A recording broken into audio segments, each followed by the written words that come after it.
ಹರಿ ಓಂ. ನಿಶುಸೀತ ಗಣಪತೆ ಗಣೇಶು ತ್ವಾಮಾಹುರ್ವಿಪ್ರತಮಂ ಕವೀನಾಂ ನೃತೆ ತ್ವಕ್ರಿಯತೆ ಕಿಂಚನಾರೇ ಮಹಾಮರ್ಕಂ ಮಾಘವಂ ಚಿತ್ರಮರ್ಚ. ಅಶೇಷವಾಗ್ಜಾಡ್ಯಮಲಾಪಹಂತ್ರೀ ನಮಂ ನವಂ ಸ್ಪಷ್ಟ ಸುವಕ್ಪ್ರದಾಯಿನಿ ಮಮೇಹ ಜಿಹ್ವಾಗ್ರಸುರಂಗನರ್ತಕೀ ಭವ ಪ್ರಸನ್ನಾ ವದನೆ ಚ ಮೇ ಶ್ರೀಃ. ನೌಮಿ ನ್ಯಾಯ ಸುಧಾದಿಕೃಜ್ಜಯ ಮುನೀನ್ ಶ್ರೀಪಾದರಾಟ್ಸನ್ಮಣೀನ್ ವ್ಯಾಸಾರ್ಯಾನ್ ವಿವಿಧಾಗಮಬ್ಧಿವಿಹರಾನ್ ಶ್ರೀವಾದಿರಾಜಾನಪಿ ವಂದೇಹಂ ಸವರಾನ್ ರಘೂತ್ತಮ ಗುರೂನ್ ವೈದಗ್ಧ್ಯವಾರಾಂ ನಿಧೀನ್ ಶ್ರೀ ಸತ್ಯವ್ರತ ರಾಘವೇಂದ್ರ ಮುನಿಪಾನ್ ಸದ್ಬೋಧ ಸಧ್ಯಾನಪಾನ್. ವಿದ್ಯಾಯಂ ವಿಬುಧಾಚಾರ್ಯಂ ವೇದಜ್ಞಾನಬ್ಧಿಚಂದಿರಂ ದುರ್ಮತಧ್ವಂತಮರ್ತಂಡಂ ಸತ್ಯಧ್ಯಾನ ಮುನಿಂ ಭಜೆ. ಸತ್ಯಾಭಿಧ್ಯಕರಾಬ್ಜೋತ್ಥಾನ್ ಪಂಚಾಶದ್ವರ್ಷ ಪೂಜಕಾನ್ ಸತ್ಯ ಪ್ರಮೋದ ತೀರ್ಥಾರ್ಯಾನ್ ನೌಮಿ ನ್ಯಾಯ ಸುಧಾರತಾನ್. ಬಂಧುಸ್ತ್ವಂ ಗುರುರಿಷ್ಟದೈವತಮಿತಿ ತ್ವತ್ಪಾದ ಪಂಕೇರುಹಂ ಪ್ರಾಪ್ತಂ ಮಾಂ ಪರಿಪಾಲಯೇತ ಸತತಂ ಯಾಚೇ ನಿಬದ್ಧಾಂಜಲಿಃ. ಚಿತ್ತಂ ಮದ್ಗುಣದೋಷ ಚಿಂತನ ವಿಧೌ ನೂನಂ ಮನಂ ಮಾ ಕೃತಾಃ. ಶ್ರೀ ಸತ್ಯಾತ್ಮ ಗುರೋ ತ್ವದಂಘ್ರಿಯುಗಲಂ ಹಿತ್ವಾ ನ ಮೇ ಸದ್ಗತಿಃ. ವಿದ್ಯಾಪೀಠ ವಿಧಾತಾರಂ ವಿದ್ಯಾವಾರಿಧಿ ಚಂದಿರಂ ವಿದ್ಯಾರ್ಥಿ ವತ್ಸಲಂ ವಂದೇ ಮಹಾಮಹಿಮ ಸದ್ಗುರುಂ. ಮಹತ್ವಾದ್ ಭಾರವತ್ವಾಚ್ಚ ಮಹಾಭಾರತ ಮುಚ್ಯತೆ ನಿರುಕ್ತಮಸ್ಯ ಯೋ ವೇದ ಅಪೈಃ ಪ್ರಮುಚ್ಯತೆ. ನಮೋ ಭಗವತೆ ತಸ್ಮೈ ವ್ಯಾಸಾಯ ಅಮಿತ ತೇಜಸೆ ಯಸ್ಯ ಪ್ರಸಾದಾದ್ ವಕ್ಷ್ಯಾಮಿ ನಾರಾಯಣ ಕಥಾಮಿಮಾಂ. ವೇದವ್ಯಾಸ ದೇವರು ಅಂಬಿಕಾ ಮತ್ತು ಅಂಬಾಲಿಕಾ ಇವರಿಬ್ಬರಲ್ಲಿ ಧೃತರಾಷ್ಟ್ರ ಮತ್ತು ಪಾಂಡುರಾಜನನ್ನ ಪಡೆದರು. ಇನ್ನೊಬ್ಬ ಶೂದ್ರ ದಾಸಿ, ಆ ದಾಸಿಯಲ್ಲಿ ಯಮಧರ್ಮ ಮಗನಾಗಿ ಅವತಾರ ಮಾಡಿದ್ದಾನೆ. ಹೀಗೆ ಮೂವರು ಮಕ್ಕಳು ಏಕಕಾಲಕ್ಕೆ ಹುಟ್ಟಿ ಬೆಳೀತಾ ಇದ್ದಾರೆ. ಒಳ್ಳೆ ಪರಾಕ್ರಮಿಗಳು, ಶಾಸ್ತ್ರ ಓದಿದವರು, ವೇದಾಧ್ಯಯನಾದಿಗಳಲ್ಲಿ ನಿಷ್ಠರು, ಮಹಾವಿದ್ವಾಂಸರು. ವಿದುರನಂತೂ ವಿಶೇಷವಾಗಿ ವಿದ್ಯೆಯಲ್ಲಿ ರಥ. ಅನೇಕ ವಿದ್ಯೆಗಳೆಲ್ಲ ಅವನಿಗೆ ಹಸ್ತಗತವಾಗಿತ್ತು. ಅವನು ವಿದ್ಯೆಯಲ್ಲಿ ಪಾರಂಗತನಾಗಿದ್ದ, ಉತ್ತಮನಾಗಿರುವಂತಹ ಜ್ಞಾನಿ. ನೀತಿಶಾಸ್ತ್ರ, ರಾಜಕಾರಣ ಇವುಗಳಲ್ಲಿ ಅವನಿಗೆ ಸರಿಸಮಾನರು ಮತ್ತೊಬ್ಬರಿಲ್ಲವೇನೋ ಎನ್ನುವಂತೆ ಅವನು ಪ್ರಖ್ಯಾತನಾದ. ಇದಾದ ಮೇಲೆ ಪಾಂಡುರಾಜನಿಗೆ ವಿವಾಹವನ್ನು ಮಾಡಬೇಕು. ಪಾಂಡುರಾಜನಿಗೆ ವಿವಾಹವನ್ನು ಮಾಡುವುದಕ್ಕಿಂತಲೂ ಮೊದಲು ಧೃತರಾಷ್ಟ್ರನಿಗೆ ಗಾಂಧಾರಿಯೊಡನೆ ವಿವಾಹವಾಗಿದೆ. ಪಾಂಡುವಿನಿಗೆ ಕುಂತಿಯ ಜೊತೆಗೆ ವಿವಾಹ ಮಾಡಬೇಕು. ಕುಂತಿ ಯಾರು ಅನ್ನುವುದನ್ನು ಹಿಂದೆ ನೀವು ಕೇಳಿ ತಿಳಿದಿದ್ದೀರಿ. ಕುಂತಿ ಭೋಜರಾಜನ ಸಾಕುಮಗಳು.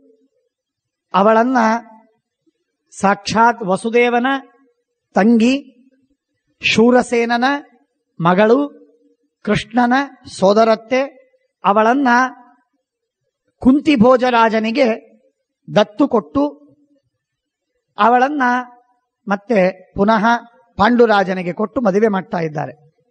ಸ್ವಯಂವರದಲ್ಲಿ ಪಾಂಡುರಾಜನಿಗಾಗಿ ಒಂದು ಏರ್ಪಾಡು ಮಾಡಿದ, ಕುಂತಿಗಾಗಿ ಏರ್ಪಾಡು ಮಾಡಿದ ಒಂದು ಸ್ವಯಂವರದಲ್ಲಿ ಪಾಂಡುರಾಜನನ್ನ ಸ್ವೀಕಾರ ಮಾಡಿದ್ಲು ಕುಂತಿ.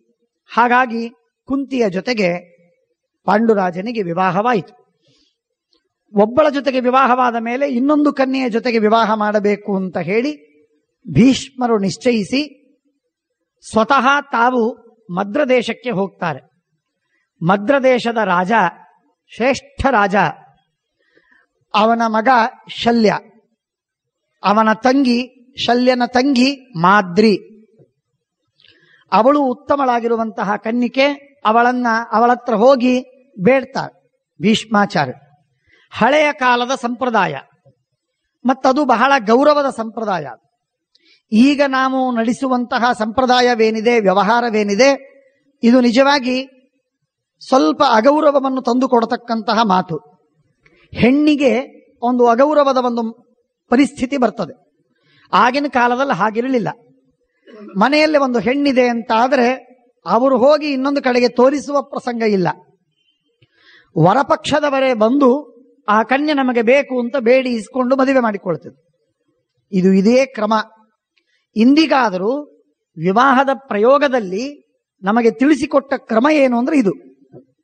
ಅಲ್ಲಿ ಕನ್ಯಾ ಪಕ್ಷದವರು ಹೋಗಿ ವರಪಕ್ಷದವರಿಗೆ ನಾವು ಈ ಹುಡುಗಿಯನ್ನು ಕೊಡ್ತೇವೆ, ನೀವು ಸ್ವೀಕಾರ ಮಾಡಿ ಅಂತ ಹೇಳೋದಲ್ಲ. ಹಾಗೆ ಹೇಳೋದಲ್ಲ. ವರಪಕ್ಷದವರೇ ಕನ್ಯಾಪಕ್ಷದವರಿಗೆ ಮನೆಗೆ ಬಂದು ನಿಮ್ಮ ಹುಡುಗಿಯನ್ನು ನಾವು ವಿವಾಹ ಮಾಡಿಕೊಳ್ತೇವೆ, ನನ್ನ ಮಗನಿಗೆ, ನಮ್ಮ ತಮ್ಮನಿಗೆ ಇತ್ಯಾದಿ, ಅವರು ಸ್ವೀಕಾರ ಮಾಡಿಕೊಂಡು ಮದುವೆ ಮಾಡಿಕೊಂಡು ಹೋಗಬೇಕು. ಇದು ಹೆಣ್ಣಿಗೆ ಸಲ್ಲಿಸಬೇಕಾಗಿರುವಂತಹ ಉತ್ತಮವಾದ ಗೌರವದ ಒಂದು ಮಾತು. ಮನೆ ಮನೆಗೆ ಅಲದಾಡಿ ತಿರುಗಾಡಿ ತೋರಿಸಿ ಬೇಡ ಬೇಕು ಅಂತಂತ ಅವಳಿಗೆ ಬೇಸರ ತರಿಸುವಂತೆ ಎಂದೆಂದಿಗೂ ಆಗುವ ಪ್ರಸಂಗ ಇರಲಿಲ್ಲ. ಬಹಳ ಗಮನಿಸಬೇಕಾಗಿರುವಂತಹ ಅಂಶ. ಈಗಲಾದರೂ ವರಪಕ್ಷದವರು ಮಾನ ಮರ್ಯಾದೆಗಳು ಏನೂ ಬೇಡ, ನಮಗೆ ಮುಖ್ಯವಾಗಿ ಒಳ್ಳೆ ಕನ್ಯೆ ಅಂತ ಹೇಳಿ ಕನ್ಯಾ ಇದ್ದವರ ಮನೆಗೆ ಹೋಗಿ ಕೇಳಿ ಮದುವೆ ಮಾಡಿಕೊಳ್ಳುವುದು ಇದು ಪ್ರಾರಂಭವಾದರೆ ಪ್ರಾಚೀನ ಕಾಲವನ್ನ ಮತ್ತೆ ಮರುಕಳಿಸಿ ಅದನ್ನು ನಾವು ಅನುಷ್ಠಾನದಲ್ಲಿ ತಂದಂತೆ ಆಗ್ತದೆ. ಹೆಣ್ಣನ್ನು ಹಡೆದವರಿಗೆ ಈ ಸಮಸ್ಯೆಗಳ ಪರಿಹಾರವಾಗ್ತದೆ. ಅದು ಒಂದು ಸಾಮಾಜಿಕವಾದ ಒಂದು ಮಹತ್ವದ ಅಂಶವನ್ನು ನಾವು ಗಮನದಲ್ಲಿಟ್ಕೋಬೇಕು. ಇರಲಿ. ಹಾಗಾಗಿ ಭೀಷ್ಮಾಚಾರ್ಯರು ಸ್ವತಃ ತನ್ನ ತಮ್ಮನ ಮಗನಾಗಿರುವ ಪಾಂಡುರಾಜನಿಗೆ ಒಂದು ಕನ್ಯೆ ಬೇಕು ಅಂತ ಹೇಳಿ ಮದ್ರದೇಶಕ್ಕೆ ಹೋಗಿ ಬೇಡ್ತಾರೆ. ಆಗ ಅವನು ಹೇಳಿದ, ಬಹಳ ಸಂತೋಷ, ನಾನು ಕೊಡ್ತೇನೆ. ನಿನ್ನ ತಮ್ಮನ ಮಗ ಪಾಂಡು ಅವನ ಮಹಾಪರಾಕ್ರಮಿ ಅಂತ ನಾನು ಕೇಳಿದ್ದೇನೆ. ಇಂಥ ಪರಾಕ್ರಮಿ ಆದವನಿಗೆ ನಾನು ನನ್ನ ಮಗಳನ್ನು ಕೊಡುವುದು ನನಗೆ ಬಹಳ ಸಂತೋಷದಿಂದ ಕೊಡ್ತೇನೆ. ಆದರೆ ಏನ್ ಮಾಡೋದು, ನಮ್ಮ ಕೆಲವು ನಿಯಮಗಳಿವೆ, ನಮ್ಮ ದೇಶಾಚಾರ, ನಮ್ಮ ಸಂಪ್ರದಾಯ. ಆ ಸಂಪ್ರದಾಯಕ್ಕೆ ತಕ್ಕಂತೆ ಆದರೆ ನಾನು ಕನ್ಯೆ ಮದುವೆ ಮಾಡಿಕೊಳ್ಳಿಕ್ಕೆ ತಯಾರಿದ್ದೀನಿ. ಏನದ ಸಂಪ್ರದಾಯ ನೋಡಿ. ಇದು ಒಂದು ವಿಶೇಷವಾಗಿರುವ ಹೆಣ್ಣಿಗೆ ಸಲ್ಲಿಸುವ ಗೌರವದ ಮಾತು. ನೋಡು ಭೀಷ್ಮ, ನಮ್ಮಲ್ಲಿ ಒಂದು ಸಂಪ್ರದಾಯ, ಕನ್ಯೆಯನ್ನ ಯಾರು ಸ್ವೀಕಾರ ಮಾಡ್ತಾರೋ ಅವರು ಹಣವನ್ನು ಕೊಟ್ಟು ಗೌರವ ಮಾಡಿ. ಕನ್ಯಾ ಶುಲ್ಕ ಅಂದ್ರೆ ಮಾರಾಟ ಮಾಡ್ಕೊಳ್ಳೋದಕ್ಕ ಕನ್ಯೆಗೆ ನೀವಿಷ್ಟು ಹಣ ಕೊಡಿ ಅಂತ ನಾವು ಕೇಳೋದಲ್ಲ. ಆದರೆ ನೀವು ಹಣ ಕೊಡದೇ ಇದ್ರೆ ನಾವು ಕನ್ಯೆಯನ್ನು ಕೊಡುವುದಿಲ್ಲ. ಇದು ನಮ್ಮ ಸಂಪ್ರದಾಯ. ಆದ್ದರಿಂದ ನೀವು ನಮಗೆ ಮರ್ಯಾದೆಗಾಗಿ ತಾಯಿ ಹೊಟ್ಟೆ ತಣ್ಣಗಿನ ಸೀರಿ ಅಂತಂತಾರೆ. ಏನದರ ಅರ್ಥ? ಹೆತ್ತು ಹೊತ್ತು 9 ತಿಂಗಳವರೆಗೆ ಕಷ್ಟಪಟ್ಟು ಹೆತ್ತು ಆ ಕೂಸನ್ನ ಸಾಕಿ ಸಲಹಿ ಎಲ್ಲ ಮಾಡಿ ಅದನ್ನು ದೊಡ್ಡದು ಮಾಡಿ ಇನ್ನೊಬ್ಬರ ಮನೆಗೆ ಕಳಿಸಬೇಕು ಅಂತಂದ್ರೆ ತಾಯಿಗೆ ದುಃಖವಾಗುವುದಿಲ್ಲೇನು? ಅಂದಮೇಲೆ ಅವಳ ಮನಸ್ಸಿಗೆ ಸಮಾಧಾನವಾಗುವುದಕ್ಕೆ ಏನೋ ಒಂದು ಟೋಕನ್, ಅದೇನು ಸೀರೆ ಕೊಟ್ರೆ ಆ ಹೆಣ್ಣಿನ ಸಮಾನ ಅಲ್ಲ. ಹಾಗೆ ನೀವು ಕೊಡಬೇಕು. ಆ ರೀತಿಯಾಗಿ ನೀವು ಹಣವನ್ನು ಕೊಟ್ಟದ್ದಾದ್ರೆ ನಾವು ನಿಮಗೆ ಕನ್ಯೆಯನ್ನು ಕೊಡ್ತೇವೆ ಅಂದಾಗ ಭೀಷ್ಮ ಹೇಳಿದ, ಅವಶ್ಯವಾಗಲಿ, ಅದಕ್ಕೆ ನಾನು ಗೌರವದಿಂದ ಹೆಣ್ಣಿಗೆ ಏನೂ ಅವಮಾನವಾಗದೇ ಇದ್ದಂತೆ ನಾವು ಎಲ್ಲ ವಿಧವಾದ ಗೌರವದ ಮಾತುಗಳನ್ನು ಮಾಡ್ತೇನೆ ಅಂತ ಹೇಳಿ ತಾನು ಎಲ್ಲ ವ್ಯವಸ್ಥೆಯನ್ನ ಮಾಡಿಕೊಂಡು ದೊಡ್ಡ ರಥ, ಕುದುರೆ, ಆನೆ, ಬಂಗಾರ, ಮುತ್ತು, ಕಂಬಲಗಳು ಎಲ್ಲವನ್ನು ತಂದು ಅವನಿಗೆ ಒಪ್ಪಿಸಿ ಮಾದ್ರಿಯನ್ನು ಮನೆಗೆ ಕರೆಕೊಂಡು ಬಂದು ವಿವಾಹವನ್ನು ಮಾಡ್ತಾನೆ. ಶ್ರೇಷ್ಠವಾದ ರೀತಿಯಲ್ಲಿ ಶಾತಕುಂಭಂ ಕೃತಾಕೃತಂ, ಬಂಗಾರ ಆಭರಣವಾಗಿ ಮಾಡಿದ ಬಂಗಾರ, ಆಭರಣವಾಗಿ ಮಾಡದೇ ಇದ್ದ ಬಿಸ್ಕಿಟ್ ಬಂಗಾರ, ಅದಕ್ಕೆ ಕೃತಾಕೃತ ಅಂತನೋ. ಕೃತ ಅಂದ್ರೆ ಅಲಂಕಾರ ರೂಪದಲ್ಲಿ ಪರಿಣಾಮವಾದಂತಹ ಬಂಗಾರಕ್ಕೆ ಕೃತ ಬಂಗಾರ. ಕೃತ ಶಾತಕುಂಭ. ಅಕೃತ ಅಂತಂದ್ರೆ ಮಾಡದೇ ಇದ್ದದ್ದು, ಅಲಂಕಾರ ಆಭರಣ ಇತ್ಯಾದಿಯಾಗಿ ಮಾಡದೇ ಇದ್ದಂತಹ ಬಂಗಾರಕ್ಕೆ ಅಕೃತ ಅಂತಂತಾರೆ. ಹೀಗೆ ಕೃತಾಕೃತವಾದ ಎರಡೂ ವಿಧವಾದ ಶಾತಕುಂಭ ಅಂದ್ರೆ ಬಂಗಾರ, ಸುವರ್ಣ, ಅದನ್ನ ದಾನವಾಗಿ ಕೊಟ್ಟು ಅಂದ್ರೆ ಕನ್ಯಾಶುಲ್ಕವಾಗಿ ಕನ್ಯಾಯ ಗೌರವಕ್ಕಾಗಿ ಕೊಟ್ಟು ಕನ್ಯೆಯನ್ನು ಸ್ವೀಕಾರ ಮಾಡಿಕೊಂಡು ಬಂದು ಮದುವೆಯನ್ನು ಮಾಡ್ತಾನೆ. ಆಗ ಪಾಂಡುರಾಜನಿಗೆ ಏನೊಂದು ಕೀರ್ತಿ ಬಂತು, ಅವನ ಯುದ್ಧವೋ ಅವನ ವಿಜಯಗಳೋ ಅವನ ರಾಜಕಾರಣವೋ ಅಥವಾ ಬೇರೆ ದೇಶಗಳ ಜೊತೆಗಿರುವ ಸಂಬಂಧವೋ, ಇವೆಲ್ಲದರಿಂದ ಏನೊಂದು ಅವನಿಗೆ ಕೀರ್ತಿ ಬಂತು. ಆ ಕೀರ್ತಿ ಗಗನಚುಂಬಿಯಾಗಿತ್ತು, ಭಾರಿ ಉತ್ತಮವಾದ ಕೀರ್ತಿ ಬಂದೋಯ್ತು ಅವನಿಗೆ. ಶಂತನೋಹೋ ರಾಜಸಿಂಹಸ್ಯ ಭರತಸ್ಯ ಚ ಧೀಮತಃ ಪ್ರಣಷ್ಟ ಕೀರ್ತಿಜ ಶಬ್ದ ಪಾಂಡುನ ಪುನರಾಹೃತಃ.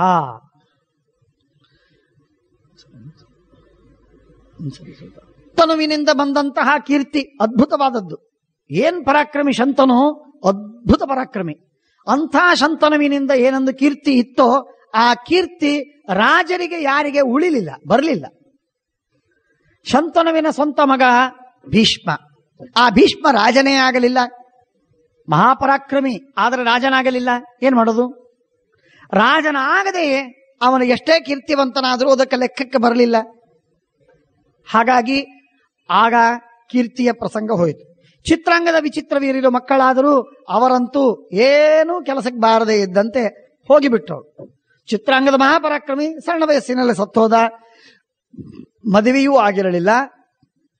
ವಿಚಿತ್ರ ವೀರನಿಗೆ ಮದುವೆ ಆಯಿತು, ಆದರೆ ಪರಾಕ್ರಮವಿರಲಿಲ್ಲ, ಅಂಥ ಶುದ್ಧವಾದಂತಹ ರೀತಿಯಲ್ಲಿ ಬದುಕಲಿಲ್ಲ. ಅವನೂ ಕೂಡ ಶೀಘ್ರದಲ್ಲಿ ಮಡಿದು ಹೋದ. ಹಾಗಾಗಿ ಅವನ ಮಕ್ಕಳು ಈಗ ಪಾಂಡು ಮತ್ತು ಧೃತರಾಷ್ಟ್ರ. ಪಾಂಡುವಿನಿಂದ ಆ ಕೀರ್ತಿ ಮತ್ತೆ ಕೀರ್ತಿಜವಾದ ಶಬ್ದ ಕೇಳಿ ಕಂಡಲ್ಲಿ ಪಾಂಡುವಿನ ಜಯಘೋಷ, ಆ ಪಾಂಡುವಿನ ಮರ್ಯಾದೆ, ಅವನ ಗುಣಗಳ ಖ್ಯಾಪನ ಇವುಗಳೆಲ್ಲ ನಡೀತಾ ಇದೆ. ಬಹಳ ಸಂತೋಷವಾಗ್ತಾ ಇದೆ ಪ್ರತಿಯೊಬ್ಬರಿಗೆ. ಎಲ್ಲರೂ ಅದನ್ನ ಹೊಗಳಿ ಮೆಚ್ಚಿಕೊಂಡಿದ್ದಾರೆ. ನಾಂತಂ ದದೃಶುರಾಸಾಧ್ಯ ಭೀಷ್ಮೇಣ ಸಹ ಕೌರವಾಹ. ಆ ಪಾಂಡುರಾಜ ತಂದ ಐಶ್ವರ್ಯವೇನಿತ್ತೋ ಆ ಐಶ್ವರ್ಯಕ್ಕೆ ಮಿತಿ ಇರಲಿಲ್ಲ. ಆ ದೇಶದ ಜನ ಆ ಪಾಂಡುರಾಜ ತಂದ ಸಂಪಾದನೆ ಮಾಡಿದ ಏನು ಐಶ್ವರ್ಯದ ಮಿತಿಯನ್ನು ಕಾಣದೇ ಇದ್ದಷ್ಟು ದೀರ್ಘವಾದ ರೀತಿಯಲ್ಲಿ ಅವನ ಐಶ್ವರ್ಯವನ್ನು ತಂದ. ಒಂದು ವಿಚಿತ್ರ, ಅವನು ಏನು ಐಶ್ವರ್ಯವನ್ನು ತರ್ತಿದ್ದ ಅವನು ತನ್ನ ಪಾಲು ಅಂತ ಪ್ರತ್ಯೇಕವಾಗಿ ಇಟ್ಕೊಂಡಿದ್ರೆ ಈ ಮಹಾಭಾರತ ನಡೀತಿರಲಿಲ್ಲ. ಪಾಂಡುರಾಜ ಅತ್ಯಂತ ಸರಳವಾಗಿ in good faith rather in the best faith ತಮ್ಮ ಧೃತರಾಷ್ಟ್ರನಿಗೆ ಎಲ್ಲ ಹಣವನ್ನು ತಂದದ್ದು, ಐಶ್ವರ್ಯವನ್ನು ತಂದದ್ದು, ರಾಜ್ಯವನ್ನು ಗಳಿಸಿದ್ದು ಪ್ರತಿಯೊಂದನ್ನು ಧೃತರಾಷ್ಟ್ರನ ಪಾದಕ್ಕೆ ಇಟ್ಟು ನಮಸ್ಕಾರ ಮಾಡಿಬಿಡ್ತಿದ್ದ. ಧೃತರಾಷ್ಟ್ರ ರಾಜ್ಯವನ್ನು ಆಳ್ತಾ ಇದ್ದ.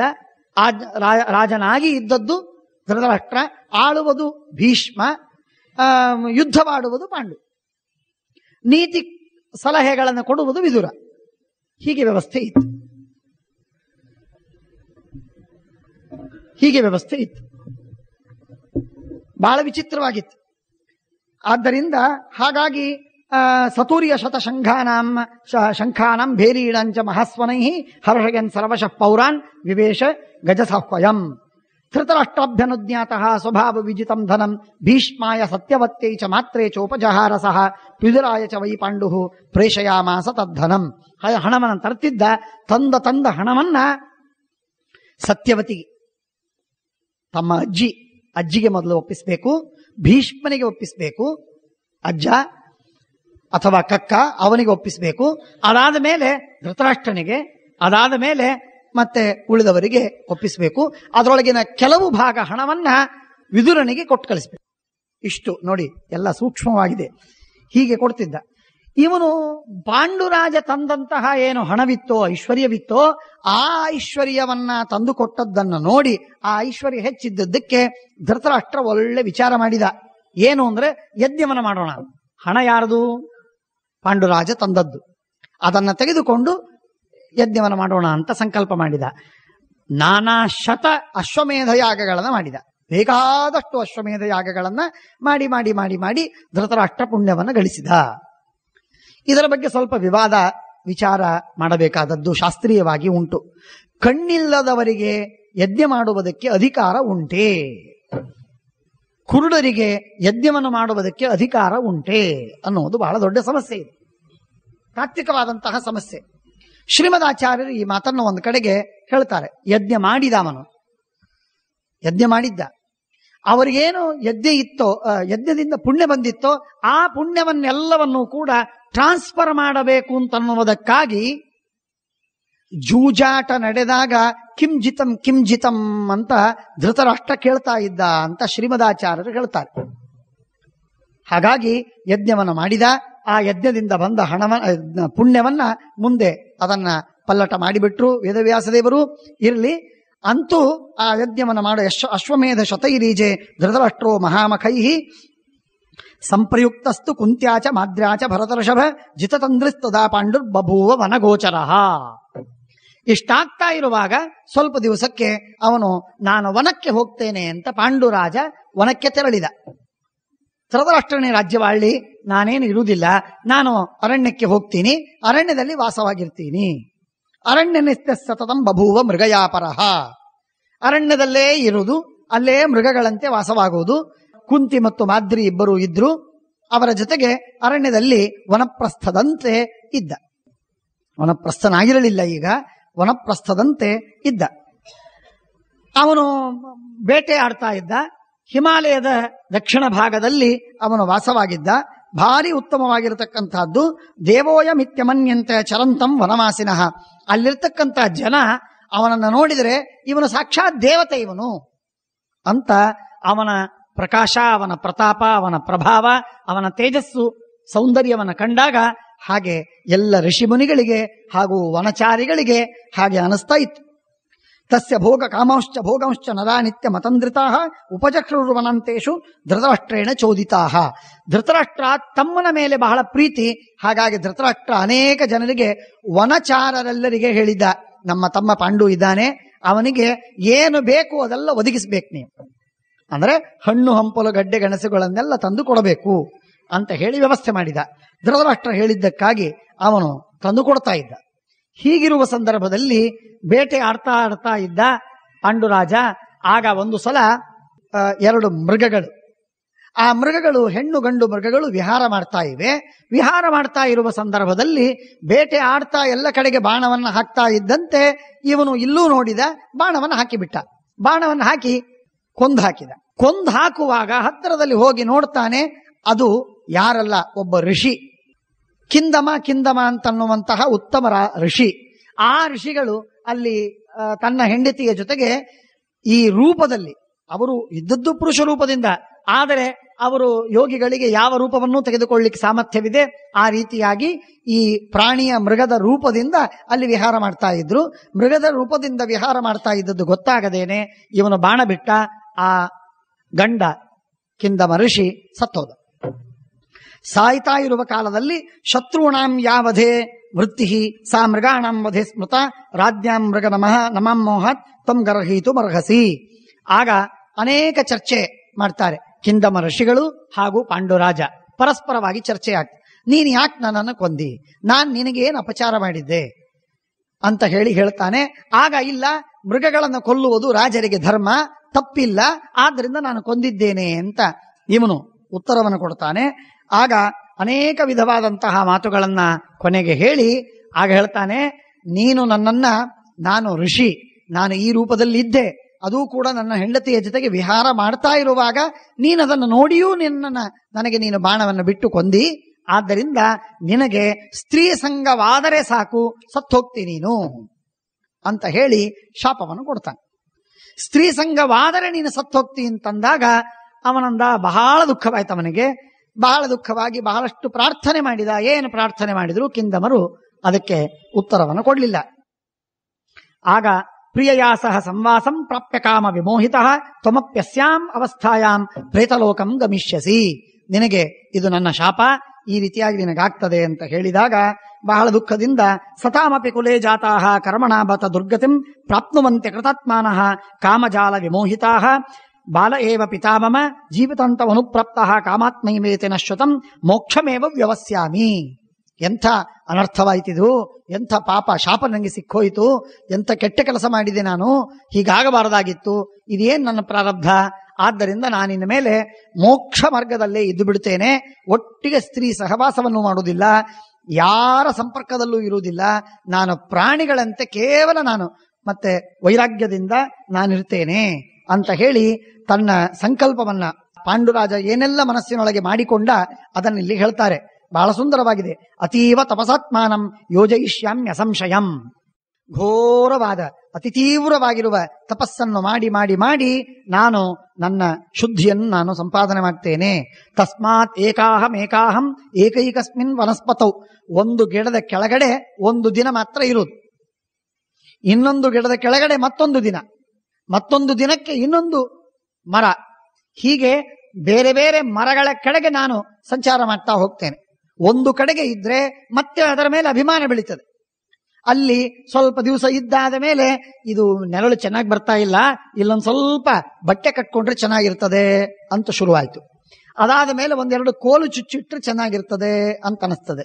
ಈ ಕೋಲು ಬಟ್ಟೆ ಇದೆಲ್ಲ ಮಳೆಗಾಲದಲ್ಲಿ ಹೋಗಿ ಬಿಡ್ತದೆ. ಆದ್ದರಿಂದ ಸ್ವಲ್ಪ ಏನಾದರೂ ಗಟ್ಟಿ ಆದದ್ದು ವ್ಯವಸ್ಥೆ ಮಾಡ್ಕೋಬೇಕು ಅಂತ ಶುರುವಾಗ್ತದೆ. ಹೀಗೆ ಮೋಹ ಬರ್ತದೆ. ಆದ್ದರಿಂದ ಬೇಡವೇ ಬೇಡ, ಯಾವುದು ಬೇಡ. ಒಂದು ಗಿಡ, ಒಂದು ಮರದ ಕೆಳಗೆ ಒಂದು ದಿನ, ಇನ್ನೊಂದು ದಿನ ಮತ್ತೊಂದು ಗಿಡ, ಹೀಗೆ ನಾನು ಸಂಚಾರ ಮಾಡ್ತೇನೆ. ಚರನ್ ಭೈಕ್ಷಂ ಮುಂಡಃ ಚರಿಷ್ಯಾಮ್ಯ ಆಶ್ರಮಾನಿಮಾನ್. ಭಿಕ್ಷೆಯನ್ನು ಬೇಡುವುದು, ಮೌನದಿಂದ ಇರುವುದು, ಮುಂಡವನ್ನ ಕ್ಷೌರ ಮಾಡಿಕೊಂಡು ಆಶ್ರಮಗಳಲ್ಲಿ ಸಂಚಾರ ಮಾಡೋದು. ಮೈಯೆಲ್ಲ ಹೊಲಸಾದರೆ ನೆಲದ ಮಣ್ಣಿನಲ್ಲೇ ಕೂಡುದು. ಕಲ್ಲಿನ ಮೇಲೆ, ಆಸನದ ಮೇಲೆ, ಪೀಠದ ಮೇಲೆ ಏನಿಲ್ಲ, ಮಣ್ಣಿನ ಮೇಲೆ ಕೂಡುದು, ಮಣ್ಣಿನ ಮೇಲೆ ಮಲಗೋದು. ಮೈ ಹೊಲಸಾದರೆ ಹೊಲಸಾಗಲಿ. ಸ್ನಾನ ಮಾಡುವ ಕಾಲದಲ್ಲಿ ಸ್ನಾನ, ಹೊಲಸಾಗಿದೆ ಅಂತ ಅನ್ನೋದಕ್ಕೆ ಸ್ನಾನ ಇಲ್ಲ. ಪಾಂಸುನ ಸಮವಚ್ಛನ್ನ ಶೂನ್ಯಾಗಾರ ಕೃತಾಲಯ. ಯಾರೂ ಇಲ್ಲದ ಮನೆ ಏನಾದರೂ, ಗುಡಿ ಗುಂಡಾರಗಳೇನಾದರೂ, ಬೆಟ್ಟದಲ್ಲೇ ಏನಾದರೂ ಇದ್ರೆ ಅದರಲ್ಲಿರೋದು. ವೃಕ್ಷ ಮೂಲಕೆ ನಿಕೇತೋವ ತ್ಯಕ್ತ ಸರ್ವ ಪ್ರಿಯ. ಇದು ಬೇಕು, ಇದು ಬೇಡ, ಇದು ಕೆಟ್ಟದ್ದು, ಇದು ಕಹಿ, ಇದು ಸಿಹಿ, ಇದು ನಂಗೆ ಸೇರ್ತದೆ, ಇದು ನಂಗೆ ಸೇರುವುದಿಲ್ಲ, ಯಾವ ಮಾತು ಆಡುವುದಿಲ್ಲ. ಪ್ರಿಯಗಳನ್ನು ಬಿಟ್ಟು ಬಿಡ್ತೇನೆ. ನಶೋಚನ್, ಯಾವುದಕ್ಕೂ ದುಃಖ ಪಡುವುದಿಲ್ಲ, ಯಾವುದಕ್ಕೂ ಹರ್ಷ ಪಡುವುದಿಲ್ಲ. ತುಲ್ಯ ನಿಂದಾತ್ಮ ಸಂಸ್ತುತಿ, ತನ್ನನ್ನು ಯಾರಾದರೂ ಸ್ತೋತ್ರ ಮಾಡಿದರೆ ಹಿಗ್ಗುವುದಿಲ್ಲ, ಯಾರಾದರೂ ಬೈದ್ರೆ ಕುಗ್ಗುವುದಿಲ್ಲ. ಬೈದ್ರು, ಸ್ತೋತ್ರ ಮಾಡಿದ್ರೇನು, ನನಗೇನು ದೊಡ್ಡ ಸ್ಥಿತಿ ಬಂತ ಅಂತ ಅನ್ಕೊಂಡು ಸಮಾಧಾನದಿಂದ ಇರ್ತೇನೆ. ನಿರಾಶೀಹಿ, ಯಾವ ಇಚ್ಛೆಯನ್ನು ಮಾಡುವುದಿಲ್ಲ, ಅಥವಾ ಯಾರಿಗೂ ಒಳ್ಳೇದಾಗಲಿ ಅಂತ ಅನ್ನೋದಿಲ್ಲ. ನನ್ನಟ್ಟಕ್ಕೆ ನಾನು ಇರ್ತೇನೆ. ಯಾರಿಗೆ ಒಳ್ಳೇದಾಗಲಿ ಅಂತ ಅಂದ ಮೇಲೆ ಮತ್ತೆ ಮೋಹ ಶುರುವಾಯ್ತು. ಅವ್ರಿಗೆ ಒಳ್ಳೇದಾಗದೇ ಇದ್ರೆ ಅದಕ್ಕಾಗಿ ಮತ್ತೆ ಪಾರಾಯಣ ಮಾಡೋ, ಜಪ ಮಾಡೋ, ಅದಕ್ಕೆ ಯಜ್ಞ ಮಾಡೋ, ಹೋಮ ಮಾಡೋ, ಈ ಎಲ್ಲ ಅಭಿಮಾನಗಳೇ ಬೆಳೀತದೆ. ಆದ್ರಿಂದ ಯಾವ ಅಪೇಕ್ಷೆಯನ್ನು ಮಾಡುವುದಿಲ್ಲ, ಯಾರ ಮೇಲೆ ಆಶೀರ್ವಾದವನ್ನು ಮಾಡುವುದಿಲ್ಲ, ಯಾರಿಗೆ ನಮಸ್ಕಾರವನ್ನು ಮಾಡುವುದಿಲ್ಲ. ನಮಸ್ಕಾರ ಮಾಡಿದೆ ಅಂದ್ರೆ ಅವರು ನಮ್ಮನ್ನ ಹತ್ರ ಕರೀತಾರೆ, ಮಾತಾಡಿಸ್ತಾರೆ, ಬರ್ರಿ ಅಂತಂತಾರೆ, ಮತ್ತೆ ಬಾಂಧವ್ಯ ಬೆಳೀತದೆ, ಸಂಬಂಧ. ಯಾಕೆ ಸಂಬಂಧ? ಏನು ಬೇಡ, ಅತ್ಯಂತ ವಿರಕ್ತನಾಗಿರ್ತೀನಿ. ನಿರಾಶೀರ್ ನಿರ್ನಮಸ್ಕಾರ ನಿರ್ದ್ವಂದ್ವೋ ನಿಷ್ಪರಿಗ್ರಹ. ನಿರ್ದ್ವಂದ್ವ, ಯಾವ ದ್ವಂದ್ವ, ಶೀತ ಉಷ್ಣ, ಭಯ ಜಯ ಪರಾಜಯ, ಲಾಭ ಹಾನಿ, ಯಾವ ಸುಖ ದುಃಖ ಏನೂ ಇಲ್ಲ, ದ್ವಂದ್ವವೇ ಇಲ್ಲ. ಏನಿದ್ದಿತ್ತು, ಏನಿಲ್ಲ ಇಲ್ಲ, ಬಂದದ್ದೆಲ್ಲ ಬಂತು. ಗೋವಿಂದನ ದಯ ಒಂದೇ ಇರಲಿ ಅಂತ ಅನ್ಕೊಂಡು ನಾನಿರ್ತೀನಿ. ನಿಷ್ಪರಿಗ್ರಹ, ಯಾರಾದ್ರೂ ಕೊಟ್ರೆ ತಗೊಳ್ಳೋದಿಲ್ಲ, ಯಾರಾದರೂ ಕೊಟ್ರೆ ತೆಗೆದುಕೊಳ್ಳುವುದಿಲ್ಲ. ನಿಷ್ಪರಿಗ್ರಹ. ನಚಾಪ್ಯವಹಸನ್, ಯಾರನ್ನು ನೋಡಿ ನಾನು ತಮಾಷೆ ಮಾಡೋದಿಲ್ಲ, ತಿರಸ್ಕಾರ ಮಾಡೋದಿಲ್ಲ, ಅಥವಾ ನಗುವುದಿಲ್ಲ, ಯಾರ ಜೊತೆಗೂ ನಗುವುದಿಲ್ಲ. ನಗ್ತಾ ಕೂತ್ರೆ ಹರಟೆ ಶುರುವಾಗ್ತದೆ. ಸ್ವಲ್ಪ ನಕ್ಕು ಬಿಟ್ರೆ ಆಯ್ತು, ಹರಟೆ ಶುರುವಾಗ್ತದೆ. ನಗದೇ ಇದ್ರೆ ಗುಮ್ಮನ ಗುಸುಗ, ಅವನ ಜೊತೆಗೆ ಯಾರು ಮಾತಾಡ್ತಾರೆ ಅಂದ್ಬಿಟ್ಟು ಹೋಗ್ಬಿಡ್ತಾರೆ. ನನ್ನನ್ನ ನಿಶ್ಚಿಂತವಾಗಿರ್ತೀವಿ. ನಚಾಪ್ಯವಹಸನ್, ಕೆಲವರು ಇರ್ತಾರೆ ನಗುದಿಲ್ಲ, ನಕ್ರೆ ಎಲ್ಲ ಸಮಸ್ಯೆ ಅಂತಂತಾರೆ, ನಗುದೇ ಇಲ್ಲ, ಯಾವಾಗಲೂ ಬಿಗಿಗಂಟು ಮುಖ. ನಚಾಪ್ಯವಹಸನ್ ಕಂಚಿತ ನಕುರುವನ್ ಭೃಕುಟೀಂ ಕ್ವಚಿತ. ಎಂದು ಭೃಕುಟಿ ಮಾಡೋದಿಲ್ಲ, ಅಂದ್ರೆ ಹುಬ್ಬುಗಂಟು ಹಾಕುವುದಿಲ್ಲ. ತಟಸ್ಥವಾಗಿರ್ತೀನಿ, ಸಿಟ್ಟಿಗೆ ಬರುವುದಿಲ್ಲ, ಯಾರ ಜೊತೆಗೆ ನಗುವುದಿಲ್ಲ. ಪ್ರಸನ್ನ ವದನೋ ನಿತ್ಯಂ ಸರ್ವಭೂತ ಹಿತೇರತಃ. ಏನಾದ್ರೂ ಕೆಟ್ಟದ್ದಾಗ್ತಿತ್ತು, ಒಂದು ಪ್ರಾಣಿ ಎಲ್ಲಾದ್ರೂ ಬಿದ್ದು ಸಾಯ್ತಿತ್ತು ಅಂದ್ರೆ ಅದನ್ನು ಎತ್ತಿ ಬದುಕಿಸ್ತೀನಿ. ಅದಕ್ಕಿಂತಲೂ ಹೆಚ್ಚಿಗೆ ಇನ್ನೇನು ಮಾಡ್ಲಿಕ್ಕೆ ಹೋಗುದಿಲ್ಲ. ಏನಾದ್ರೂ ಮಾಡಿದೆ ಮೋಹ ಬೆಳೀತದೆ. ಸರ್ವಭೂತ ಹಿತೇರತಃ ಜಂಗಮಂ ಸರ್ವಂ ಅವಿಹಿಂಸಂ ಚತುರ್ವಿಧಂ. ಯಾವ ಪ್ರಾಣಿಗಳೇ ಆಗಲಿ ಅಥವಾ ಗಿಡಮರಗಳೇ ಆಗಲಿ ಅವುಗಳನ್ನು ಕೊಲ್ಲುವುದಿಲ್ಲ, ಯಾವುದನ್ನು ಕೊಲ್ಲುವುದಿಲ್ಲ, ಎಲ್ಲವನ್ನು ಯಾವುದನ್ನು ಕೊಲ್ಲದೇನೆ ಇರುವುದು. ಶ್ವಾಸು ಪ್ರಜಾಸ್ವೇವ ಸದಾ ಸಮ ಪ್ರಾಣಭೃತ ಪ್ರತಿ. ನಮ್ಮ ಮಕ್ಕಳ ಮೇಲೆ ಎಷ್ಟು ಪ್ರೀತಿ ಮಾಡಬೇಕೋ ಹಾಗೆ ಎಲ್ಲ ಜೀವರ ಮೇಲೆ ನಾನು ಪ್ರೀತಿಯನ್ನು ಮಾಡ್ತೇನೆ. ಏಕಕಾಲಂ ಚರನ್ ಭೈಕ್ಷಂ, ಒಂದೇ ಹೊತ್ತು ಭಿಕ್ಷೆಯನ್ನು ಬಿಡುವುದು. ಕುಲಾನಿ ದಶಪಂಚಚ, 10 ಮನೆ, ಬಹಳ ಹೆಚ್ಚು ಅಂದ್ರೆ 15 ಮನೆ, ಅದಕ್ಕಿಂತಲೂ ಹೆಚ್ಚಿಗೆ ಇಲ್ಲ. ಅವ್ರು ಕೊಡೋದು 10-15 ಮನೆಗಳು ಅಂದ್ರೆ ಇಷ್ಟಿಷ್ಟು ಕೊಟ್ಟರೆ ಅಷ್ಟೆಲ್ಲ ತಿನ್ನಬೇಕು ಅಂತೂ ಇಲ್ಲ. ಒಂದು ಮನೆಗೆ ತನ್ನ ಹೊಟ್ಟೆ ತುಂಬುವಷ್ಟು ಆಹಾರ ಬಂದು ಹೋದರೆ 2ನೇ ಮನೆಗೆ ಹೋಗಬಾರದು, ನಿಯಮ. 2ನೇ ಮನೆಗೆ ಹೋಗ್ಲಿಕ್ಕೆ ಇಲ್ಲ. 15 ಮನೆಗೆ ಹೋಗ್ಬೋದು ಅಂತ ಹೇಳ್ಯಾರೆ, 15 ಮನೆಗೆ ಹೋಗೋದು, ಎಲ್ಲಾ ಕಡೆಗೆ ತಂದದ್ದೆಲ್ಲ ತರೋದು, ಎಲೆ ಹಾಕೊಂಡು ಪ್ರಶಸ್ತವಾಗಿ 3 ಗಂಟೆ ಏಕೋಡಿ ಅಂತ ಹೇಳಿ ತಿಂದ್ಬಿಡೋದು. ಏನು ಒಂದ್ಸಲ ಊಟ ಮಾಡಿ ಏನು ಪ್ರಯೋಜನ? ಹಾಗಲ್ಲ. ಚರನ್ ಭೈಕ್ಷಂ ದಶಪಂಚಚ ಅಸಂಭವೇವ ಭೈಕ್ಷಸ್ಯ ಚರನ್ ಅನಶನನ್ಯಪಿ. ಉಪವಾಸವಾಗೇ ಇದ್ಬಿಡೋದು. ಯಾರೂ ಭಿಕ್ಷೆ ಕೊಡ್ಲಿಲ್ಲ, ಉಪವಾಸವಾಗಿದ್ದು ಬಿಡೋದು. ಯಾಕೆ ಊಟ ಮಾಡಬೇಕು ಅಂತ ಆಟ? ಏನದ ಆಗ್ರಹ? ಉಪವಾಸ ಇದ್ದ. ಅಲ್ಪಮಲ್ಪಂಚ ಭುಂಜಾನಃ ಸ್ವಲ್ಪ ಊಟ ಮಾಡೋದು. ಪೂರ್ವಾಲಾಭೇ ನಜಾತುಚಿತ ಅನ್ಯಾನ್ಯಪಿ ಚರನ್ ಲೋಭಾತ್ ಅಲಾಭೇ ಸಪ್ತಪೂರಯನ್. 7 ಮನೆವರೆಗೆ ಹೋಗುವುದು, ಇಲ್ಲದೇ ಇದ್ರೆ ಬಿಟ್ಬಿಡೋದು. 7 ಮನೆಗೂ ಸಿಗಲಿಲ್ಲ, ಬಿಟ್ಬಿಡೋದು. ಏನು ಮಾಡ್ಲಿಕ್ಕೆ ಹೋಗೋದಿಲ್ಲ, ಸಂಪಾದನೆ ಮಾಡೋದಿಲ್ಲ. ಅಲಾಭೇ ವಾ ಅಲಾಭೇ ದಿವಾಲಾಭೇ ಸಮದರ್ಶಿ ಮಹಾತಪಾಹ. ಯಾರೋ ಕೊಟ್ರು ಭಾರಿ ಸಂತೋಷ ಪಡೋದು, ಯಾರು ಕೊಡ್ಲಿಲ್ಲ ಬಿಟ್ಟು ಅವರನ್ನ ಬೈದು ಬರೋದು, ಎರಡೂ ಇಲ್ಲ. ಕೊಟ್ಟರು ಬಿಟ್ರು ಕೊಡ್ಲೇಬೇಕು ಅಂತೇನದು ಅಂತ ಅನ್ಕೊಂಡು ಸಮಾಧಾನದಿಂದ ಇರ್ತೇನೆ. ವಾಸ್ಯೈಕಂ ತಕ್ಷತೋ ಬಾಹುಂ ಚಂದನಯನೈಕ ಮುಕ್ಷತಃ ನಾಕಲ್ಯಾಣಂ ಚಿಂತೆಯನ್ನು ಭಯೋಸ್ತಯೋಹೋ. ಯಾರೋ ಒಬ್ಬ ಬಂದು ನಿನ್ನ ಕೈಯನ್ನು ಕಡಿತೀನಿ ಅಂತ ಹೇಳಿ ತಗೊಂಡು ಕೈ ಕತ್ತರಿಸಿದ, ಕಡಿಯಪ್ಪ ಅಂತ ಹೇಳ್ತೀನಿ. ಯಾರೋ ಒಬ್ಬ ಬಂದ ನಿಮಗೆ ವಸಂತ ಪೂಜೆ ಮಾಡ್ತೀನಿ ಅಂತ ಗಂಧ ಹಚ್ಚಿದ, ಮಾಡಪ್ಪ ಅಂತ ಹೇಳ್ತೀನಿ. ಯಾರಿಗೂ ಕಲ್ಯಾಣ ವಹಿಸುವುದಿಲ್ಲ, ಯಾರಿಗೂ ಅಕಲ್ಯಾಣವಾಗಲಿ ಅಂತ ಅನ್ನೋದಿಲ್ಲ. ನನ್ನಷ್ಟಕ್ಕೆ ನಾನು ಇರ್ತೀನಿ, ಎರಡೂ ಮಾಡುದು. ವಾಸ್ಯೈಕಂ ತಕ್ಷತೋ. ಹಾವು ಬಂತು, ಓಡಿ ಹೋಗೋದು ಇಲ್ಲ. ಓಡಿ ಹೋದ್ರೆ ಯಾರು? ಬದುಕಬೇಕು ಅಂತ ಆಶೆ ಇದ್ದವರು. ಜಿಜೀವಿಷುವಾದವನು ಓಡ್ ಹೋಗ್ತಾನೆ, ನಾನು ಓಡ್ ಹೋಗೋದಿಲ್ಲ. ಹಾವು ಬಂದ್ರೆ ಬಂತು, ಕಚ್ಚಿದ್ರೆ ಕಚ್ಚಿತು, ಅದಕ್ಕೇನಂತೆ ಅಂತ ಅನ್ಕೊಂಡು ಸುಮ್ಮನೆ ಇರ್ತೀನಿ. ಸಾಯ್ಬೇಕು ಅಂತನ್ನೋರು ಯಾವ ರೀತಿಯಾಗಿ ಬಾವಿ ಹಾರ್ತಾರೋ ಹಾಗೂ ನಾನು ಮಾಡೋದಿಲ್ಲ, ನನ್ನಷ್ಟಕ್ಕೆ ನಾನು ಇರ್ತೀನಿ. ಬಾವಿನೂ ಹಾರೋದಿಲ್ಲ, ಹಾವಿನಿಂದ ಓಡಿಯೂ ಹೋಗುವುದಿಲ್ಲ. ದೀರ್ಘವಾದ ವಿಚಾರಗಳಿವೆಲ್ಲ ಸಣ್ಣ ಸಣ್ಣ ಸಂಕ್ಷೇಪದಲ್ಲಿ ಮಹಾಭಾರತದಲ್ಲಿ ನಾನು ಏನೂ ವಿವರಣೆ ಮಾಡದೇನೆ ಓಡ್ತಾ ಇದ್ದೀನಿ. ಇದರ ಅಭಿಪ್ರಾಯಗಳೆಲ್ಲ ನಿಮಗೆ ಸ್ಥೂಲವಾಗಿ ತಿಳಿದಿರುತ್ತದೆ ಅಂತ ತಿಳ್ಕೊಂಡು. ಇದು ಎಲ್ಲರಿಗೆ ಸಂಬಂಧಪಟ್ಟ ಮಾತಲ್ಲ, ಇದು ಮಾತ್ರ ಮೊದಲನೇದ್ದು ಗಮನದಲ್ಲಿ ಇಟ್ಕೋಬೇಕು. ಇದು ಎಲ್ಲರಿಗೆ ಸಂಬಂಧಪಟ್ಟ ಮಾತಲ್ಲ, ಇದಕ್ಕೊಂದು ಅವಸ್ಥೆ ಇರ್ತದೆ. ಆ ಅವಸ್ಥೆ ಮುಟ್ಟಿದವರಿಗೆ, ಅವಸ್ಥೆಯನ್ನು ಪಡೆದವರಿಗೆ ಈ ಎಲ್ಲ ನಿಯಮಗಳು ಸಂಬಂಧಪಡುತ್ತವೆ. ಈ ಅವಸ್ಥೆಯನ್ನು ಮುಟ್ಟದೇ ಇದ್ದವರಿಗೆ ಇದೇನಾಗತ್ತೆ ಅಂದ್ರೆ, ಇದು ಎರಡೂ ಕಾಲಿನಿಂದ ನೆಗೆದು ಬಿದ್ದು ಕಾಲು ಮುರುಕೊಂಡಂತೆ ಆಗ್ತದೆ. ಅವಸ್ಥೆ ಇಲ್ಲದ ಮನುಷ್ಯನಿಗೆ, ಪಕ್ವತೆ ಇಲ್ಲದೇ ಇದ್ದಂಥವನಿಗೆ ಇದೆಲ್ಲ ಏನು ನಿಯಮಗಳನ್ನ ಪಾಂಡುರಾಜ ಹೇಳ್ತಾ ಇದ್ದಾನೆ, ಇದೆಲ್ಲ ಮಾಡುವುದು ಇದು ಸಾಧ್ಯವಿಲ್ಲ. ಆದ್ದರಿಂದ ಇದೆಲ್ಲ ನಮ್ಮ ಜೀವನ ಜೊತೆಗೆ ಹೊಂದಿಸಿ ನಾವು ನೋಡಿಕೊಳ್ಳುವುದಕ್ಕೆ ಬಹಳ ಪ್ರಯತ್ನ ಮಾಡುವ ಕಾರಣವಿಲ್ಲ. ಇದರರ್ಥ ನಾನು ಇದೇ ತಪ್ಪು ಅಂತಾಗಲಿ ನಾವಿದ್ದದ್ದೇ ಸರಿ ಅಂತಾಗಲಿ ನಾನು ಹೇಳಲಿಕ್ಕೆ ಹೊರಟದ್ದಲ್ಲ. ಆದರೆ ಇದು ಅತಿ ದೀರ್ಘವಾದ ತಪಸ್ಸಿನ ಏನೊಂದು ಭೂಮಿಕೆಯಲ್ಲಿ ನಿರ್ಮಾಣವಾದ ಧರ್ಮ ಸಂಹಿತೆ ಇದೆ. ಈ ಧರ್ಮ ಸಂಹಿತೆ ಪ್ರತಿಯೊಬ್ಬ ಜೀವನಿಗೆ ಪ್ರತಿಯೊಂದು ಅವಸ್ಥೆಯಲ್ಲಿ ಸಂಬಂಧಪಟ್ಟದ್ದಾಗುವುದಿಲ್ಲ. ಒಂದು ವಿಶಿಷ್ಟ ಸ್ಥಿತಿಯಲ್ಲಿ ಪಡೆಯಬೇಕಾದದ್ದು. ಆ ಅವಸ್ಥೆಯನ್ನ, ಪಕ್ವಾವಸ್ಥೆಯನ್ನ ಪಡೆದಾಗ ಜ್ಞಾನದ, ಭಕ್ತಿಯ, ವೈರಾಗ್ಯದ, ಧರ್ಮದ ಮಟ್ಟ, ಸ್ಥಿತಿಗತಿಗಳನ್ನು ಪಡೆದವನಿಗೆ ಮಾತ್ರ ಇದು ಸುಲಭವಾಗಿ ಸಾಧ್ಯವಾಗ್ತದೆ, ಸ್ಥಿರವಾಗಿ ಅದನ್ನು ಪಾಲಿಸುವುದು ಸಾಧ್ಯವಾಗ್ತದೆ. ಇಲ್ಲದೆ ಇದ್ರೆ ಇದನ್ನು ಏನೂ ಪಾಲಿಸ್ಲಿಕ್ಕೆ ಸಾಧ್ಯವಿಲ್ಲ. ಇಷ್ಟೇ ಅಲ್ಲ, ಇದರ ಅರ್ಥವೂ ಆಗುವುದಿಲ್ಲ, ಇದು ಮಾತೇ ಅರ್ಥವಾಗುವುದಿಲ್ಲ.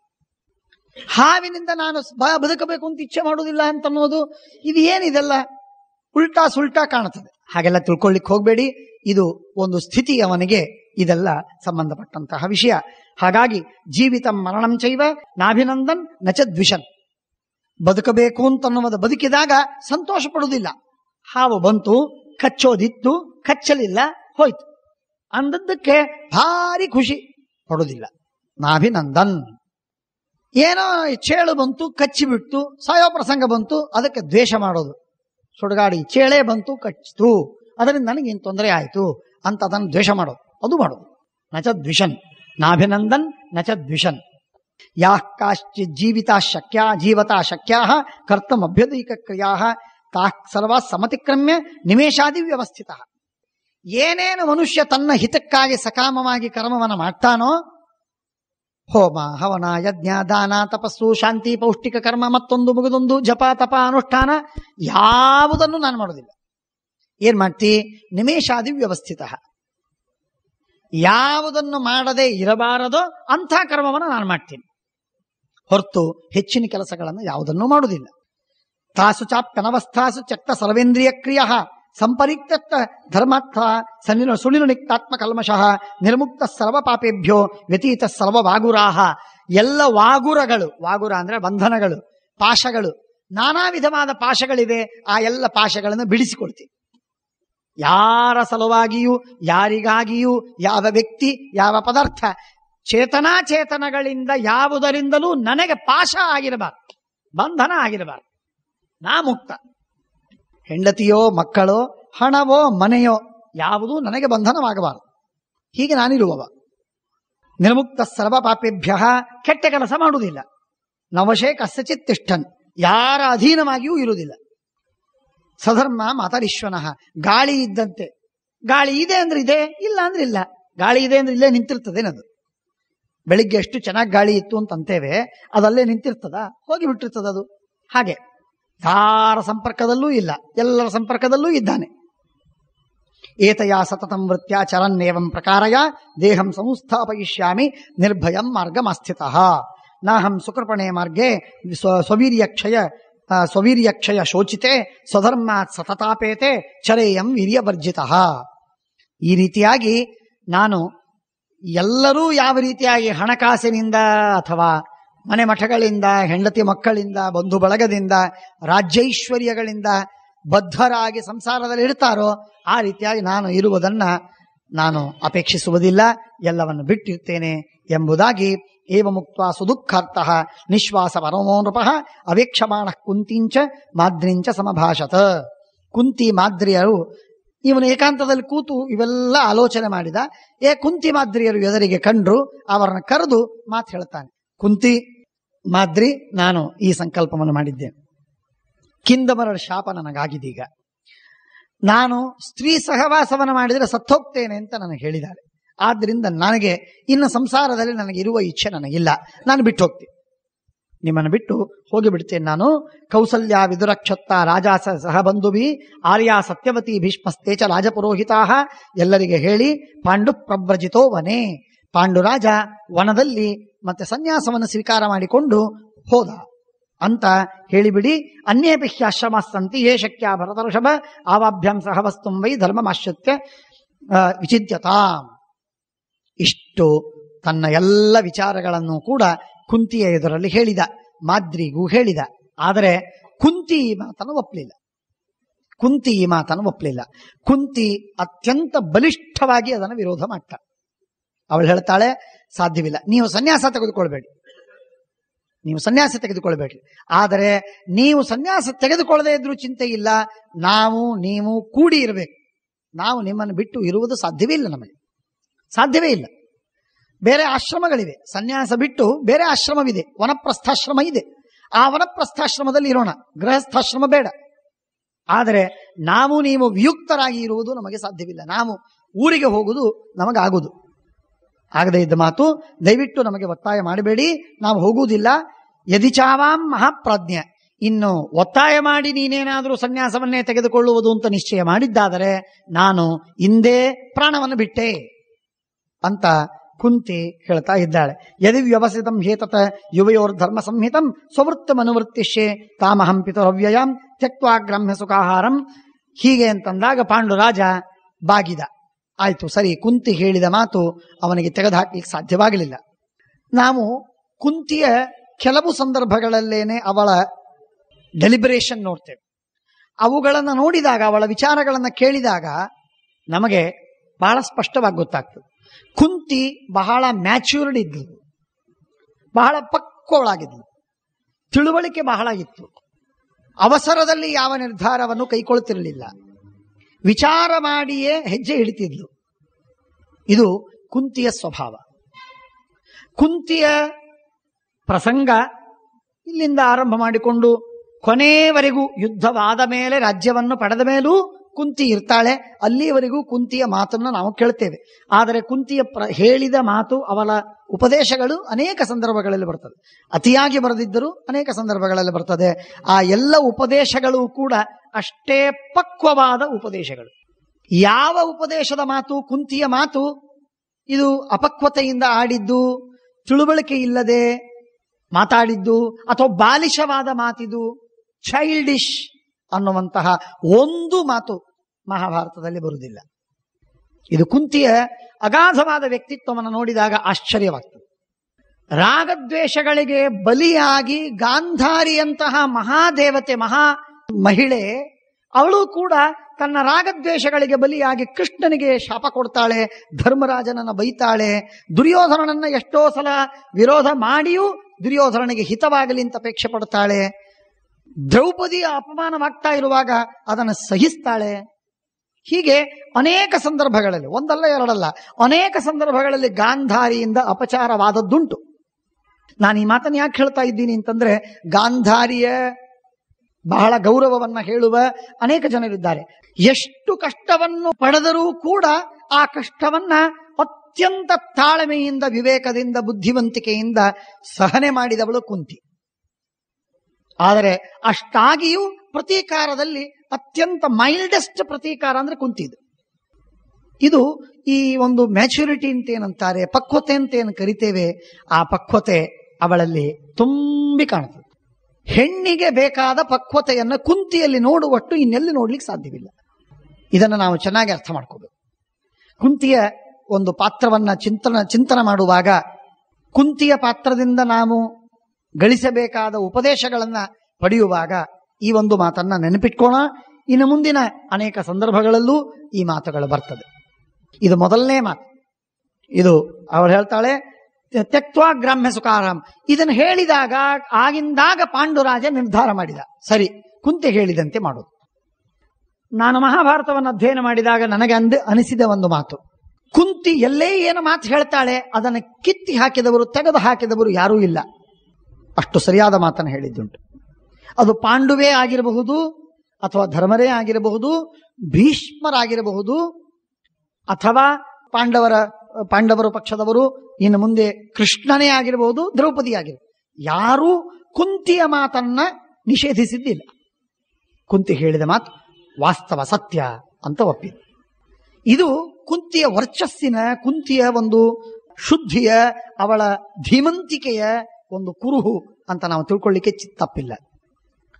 ಇದು ನಿಜವಾಗಿ ಹೆಣ್ಣಿಗಿರಬೇಕಾಗಿರತಕ್ಕಂಥದ್ದು. ಗಂಡು ಎಷ್ಟೇ ಹೊಯ್ದಾಡಿದರೂ ಹೆಣ್ಣು ಸ್ಥಿರವಾಗಿರಬೇಕು, ಸ್ಥಿತಪ್ರಜ್ಞವಾಗಿರಬೇಕು.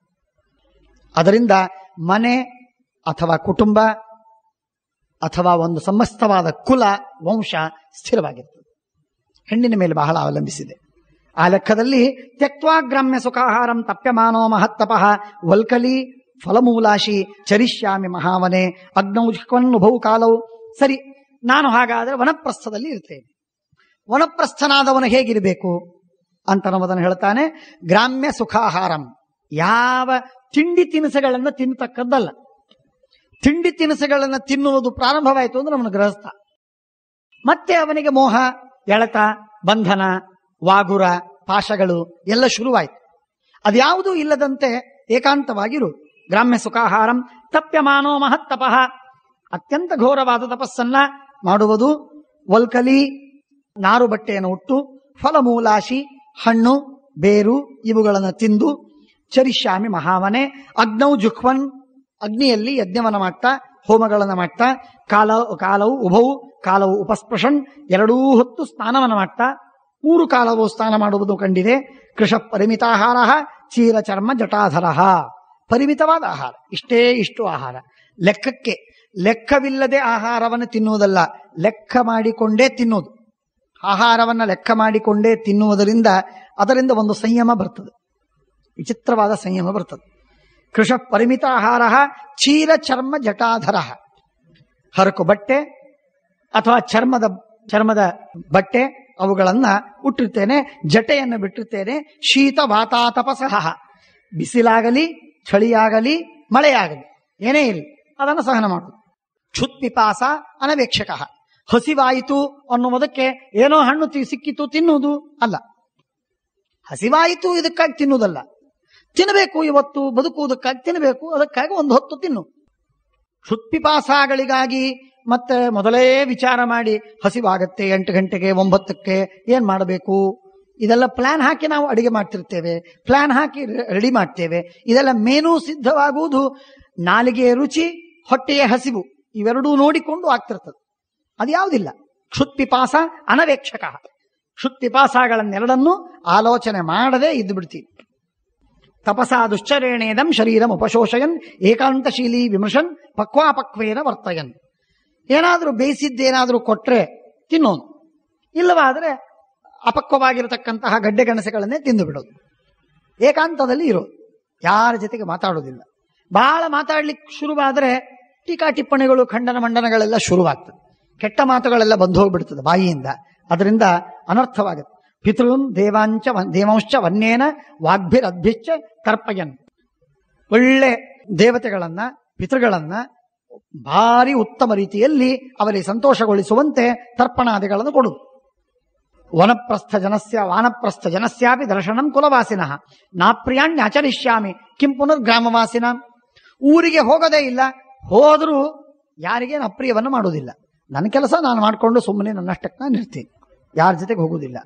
ಏವಂ ಆರಣ್ಯಶಾಸ್ತ್ರಾಣಂ ಉಗ್ರತರಂ ವಿಧಿಂ ಕಾಂಕ್ಷಮಾಣೋಹಮಾಸ್ಥಾಸ್ಯೇ. ಹೀಗೆ ಸಾಯೋವರೆಗೆ, ಬದುಕಿರೋವರೆಗೆ ಈ ರೀತಿಯಾಗಿ ಮಾಡ್ತೇನೆ ನಾನು. ತನ್ನ ಮೈ ಮೇಲಿರುವ ಎಷ್ಟೆಷ್ಟು ಆಭರಣಗಳಿತ್ತೋ ಅಷ್ಟೆಲ್ಲ ಕೆಳಗಿಳಿಸಿಟ್ಟ. ಮೊದಲು ಭಾರಿ ಹಾರ ಇತ್ತು, ಕೈಗಳಲ್ಲಿ ಕಂಕಣ ಇತ್ತು, ತಲೆಯಲ್ಲಿ ಚೂಡಾಮಣಿ ಇತ್ತು, ಉಂಗುರುಗಳಿತ್ತು, ಇವೆಲ್ಲವನ್ನು ತೆಗೆದಿಟ್ಟು ಬ್ರಾಹ್ಮಣರಿಗೆ ಕರೆದ. ಹೆಣ್ಣು ಮಕ್ಕಳ ಮಾಂಗಲ್ಯವನ್ನು ಬಿಟ್ಟು, ಕುಂತಿ ಮಾದ್ರಿಯರಲ್ಲಿರುವ ಮಾಂಗಲ್ಯವನ್ನು ಬಿಟ್ಟು ಉಳಿದೆಲ್ಲವನ್ನು ತೆಗೆದು ಅದನ್ನು ನೇರವಾಗಿ ಬ್ರಾಹ್ಮಣರಿಗೆ ಕೊಟ್ಟ. ಇದೆಲ್ಲ ಸ್ವಾಮಿ, ಇದನ್ನು ದಾನ ಮಾಡಬೇಕು ಅಂತ ಇಟ್ಕೊಂಡಿದ್ದೆ, ದಾನ ಕೊಟ್ಟಿದ್ದೀನಿ, ಸ್ವೀಕಾರ ಮಾಡಿ ಆಶೀರ್ವಾದ ಮಾಡಿ. ತಮ್ಮ ಬಂಗಾರದ ಪಾತ್ರೆಗಳು, ಪರ್ಯಂಕ ಮಂಚಗಳಿತ್ತು, ಆಸ್ತರಣ ಹಾಸಿಗೆಗಳಿತ್ತು, ಬೆಡಿಂಗು, ವಾಸಾಂಸಿ ಭಾರಿ ಭಾರಿ ಬಟ್ಟೆಗಳಿತ್ತು, ಅಂಗದ, ಕುಂಡಲ, ರತ್ನಗಳು, ಮಣಿಮುಕ್ತ ಪ್ರವಾಲಗಳು, ಎಲ್ಲವನ್ನ ಬಂಗಾರದ ಪಾತ್ರೆಗಳು ಎಲ್ಲವನ್ನು ಕೊಟ್ಟು ಬಿಟ್ಟು. ತತಸ್ತಸ್ಯಾನುಯಾತಾರಸ್ತೆ ಚೈವ ಪರಿಚಾರಕಾಃ ಶುತ್ವಾ ಭರತ ಸಿಂಹಸ್ಯ ವಿವಿಧ ಕರುಣಾಗಿರಃ. ಆಮೇಲೆ ಅವನ ಸೇವಕರಿದ್ರು ಅನೇಕರು. ಆ ಎಲ್ಲ ಸೇವಕರು ಕೂಡ ನಮ್ಮ ರಾಜ ಹೀಗಾದ ಎಲ್ಲ ಬಿಟ್ಟ, ಇನ್ನು ನಾವು ಅವನಿಗೆ ಭಾರವಾಗಿರಬಾರದು ಅಂತ ಹೇಳಿ ಅವನನ್ನು ಬಿಟ್ಟು ಮನೆಗೆ ಹೋಗ್ಬಿಟ್ರು. ಹಸ್ತಿನಪುರಕ್ಕೆ ಹೋಗಿ ಅವರು ಅಲ್ಲಿ ನೆಲೆಸಿ ಬಿಡ್ತಾರೆ. ಇಲ್ಲಿ ಇವನ ಹತ್ರ ಯಾರಿಗೂ ಉಳಿಯುವುದಿಲ್ಲ. ತೇಗತ್ವ ನಗರಂ ರಾಜ್ಞೋ ಯಥಾವೃತ್ತಂ ಮಹಾತ್ಮನಃ ಕಥಯಾಂಚಕ್ರಿರೆ ಅಜ್ಞಸ್ತಧ್ವನಂ ವಿವಿಧಂ ದದುಹು. ಪಾಂಡುರಾಜ ಎಲ್ಲ ಹಣವನ್ನು ಕೊಟ್ಟು ಬಿಟ್ಟ ಅಂತ ಹೇಳಿ ಅದನ್ನ ಕಥೆಯಾಗಿ ಸುದ್ದಿಯಾಗಿ ಹೇಳಿದರು. ಧೃತರಾಷ್ಟ್ರ ಬಹಳ ದುಃಖಪಟ್ಟ. ಪಾಂಡುರಾಜ ನಮ್ಮ ಜೊತೆಗಿದ್ದ, ಇದನ್ನು ಬಿಟ್ಟು ಅರಣ್ಯಕ್ಕೆ ಹೋದ. ಅರಣ್ಯಕ್ಕೆ ಹೋಗಿ ಆದರೂ ಸುಖವಾಗಿದ್ರೆ ಇಷ್ಟು ದಿವಸ ಸುಖವಾಗಿದ್ದ ಅಂತ ನಾನು ಕೇಳಿದ್ದೆ. ಈಗ ಸುಖ ಬಿಟ್ಟು ಈ ರೀತಿಯಾಗಿ ಬಹಳ ಕಷ್ಟದಲ್ಲಿ ತಪಸ್ಸು ಮಾಡ್ತಾ ಇದ್ದಾನೆ. ಬಹಳ ಮನಸ್ಸಿಗೆ ದುಃಖವಾಗಿದೆ. ಧೃತರಾಷ್ಟ್ರನಿಗೆ ಬಹಳ ದುಃಖದಿಂದ ಒದ್ದಾಡ್ತಾ ಇದ್ದಾನೆ. ಪಾಂಡುರಾಜ ಈಚೆ ಚೈತ್ರರಥ, ಕಾಲಕೂಟ, ಹಿಮವತ್ ಪರ್ವತ, ಗಂಧಮಾದನ, ಇಂದ್ರದ್ಯುಮ್ನ, ಹಂಸಕೂಟ, ಶತಶೃಂಗ ಈ ಎಲ್ಲ ಪರ್ವತಗಳನ್ನು ದಾಟಿ ಕೊನೆಗೆ ಶತಶೃಂಗ ಪರ್ವತದಲ್ಲಿ ವಾಸವಾಗಿದ್ದಾನೆ. ಬೇರೆ ಬೇರೆ ಅಲ್ಲಿರುವಂತಹ ಆ ಮೌಂಟೇನಿಯರ್ ಬೇರೆ ಬೇರೆ ಪ್ರದೇಶಗಳು ಅವುಗಳೆಲ್ಲವನ್ನು ದಾಟಿ ಒಂದು ಕಡೆಗೆ ಶತಶೃಂಗದಲ್ಲಿ ಹೋಗಿ ನೆಲೆಸಿದ. ಅಲ್ಲಿ ತಪಶ್ಚರ್ಯವನ್ನು ಮಾಡ್ತಾ ಇದ್ದಾನೆ. ಸ್ವರ್ಗಂ ಗಂತು ಪರಾಕ್ರಾಂತಹ ಸ್ವೇನ ವೀರ್ಯೇಣ ಭಾರತ. ತಪಸ್ಸನ್ನು ಮಾಡ್ತಾ ಇದ್ದಂತಹ ಪಾಂಡುರಾಜನಿಗೆ ತಾನು ಸ್ವರ್ಗಕ್ಕೆ ಹೋಗಬೇಕು ಅಂತ ಒಂದು ಮನಸ್ಸಾಯಿತು. ಇವನು ಪಾಂಡುರಾಜ ಇಷ್ಟು ಹಿತವಾಗಿದ್ದ, ಇಷ್ಟು ಮಿತವಾಗಿದ್ದ, ಇಷ್ಟು ಅತ್ಯಂತ ಪ್ರೀತಿಯವನಾಗಿದ್ದ. ಅಲ್ಲಿರುವಂತಹ ಎಲ್ಲ ಋಷಿಗಳಿಗೆ, ಮುನಿಗಳಿಗೆ, ಸನ್ಯಾಸಿಗಳಿಗೆ, ವನಪ್ರಸ್ಥರಿಗೆ, ಗೃಹಸ್ಥರಿಗೆ, ಪ್ರತಿಯೊಬ್ಬರಿಗೂ ಕೂಡ ಅತ್ಯಂತ ಹತ್ತಿರದ ಆತ್ಮೀಯನಾದ ವ್ಯಕ್ತಿಯಾದ. ತಮ್ಮ ಜೀವನದೊಳಗೆ ಈ ಪಾಂಡುರಾಜ ಬಂದದ್ದಕ್ಕೆ ಬಹಳ ದೊಡ್ಡ ಶ್ರೇಯಸ್ಸಾಯಿತು, ಈ ವ್ಯಕ್ತಿಯನ್ನು ಪಡೆದೇ ನಮಗೆ ಆನಂದವಾಯಿತು ಅಂತ ಹೇಳಿ ಅನ್ನಿಸುವಷ್ಟು ಅವನ ವ್ಯಕ್ತಿತ್ವ ಇತ್ತು. ಕೆಲವರ ವ್ಯಕ್ತಿತ್ವವೇ ಹಾಗಿರ್ತದೆ. ಅವರೇನು ಕೈಯಿಂದ ಕೊಡಬೇಕಾಗಿಲ್ಲ, ಕೈ ಎತ್ತಿ ಮಾಡಬೇಕಾಗಿಲ್ಲ.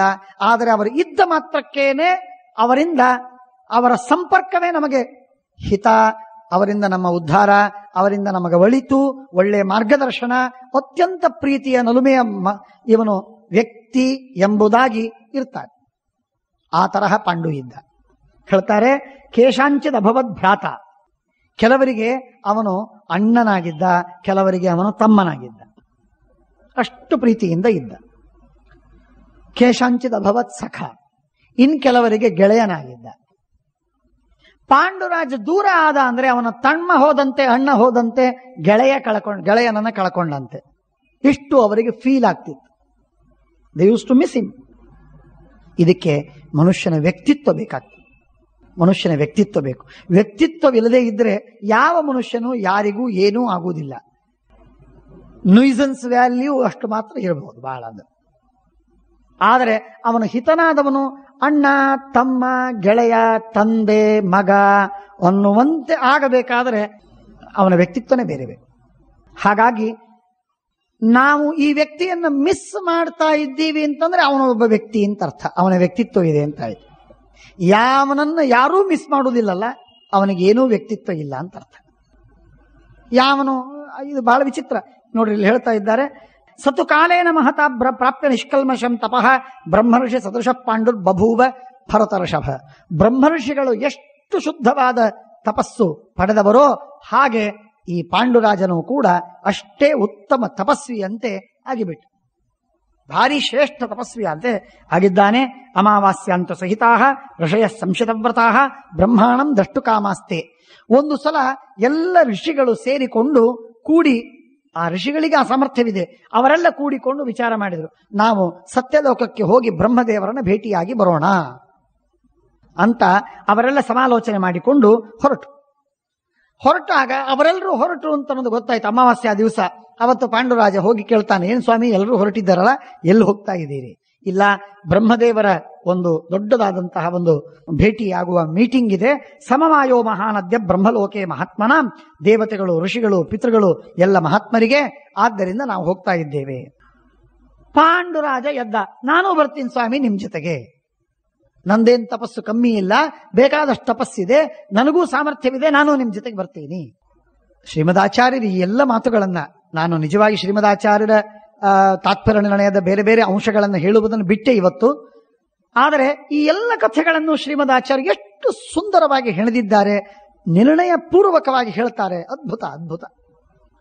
ಶ್ರೀಮದಾಚಾರ್ಯರ ಕಾಂಟ್ರಿಬ್ಯೂಷನ್ ಮಹಾಭಾರತದ ದೃಷ್ಟಿಯಲ್ಲಿ, ಮಹಾಭಾರತವನ್ನು ಓದುವವರಿಗೆ ತಾತ್ಪರ್ಯ ನಿರ್ಣಯವಿಲ್ಲ ಅಂತ ಆಗಿಬಿಟ್ರೆ ಮಹಾಭಾರತ ಬರೀ ಗೊಂದಲ, ಗ್ರೇಟ್ ಮೆಸ್, ಕೆಯಾಸ್.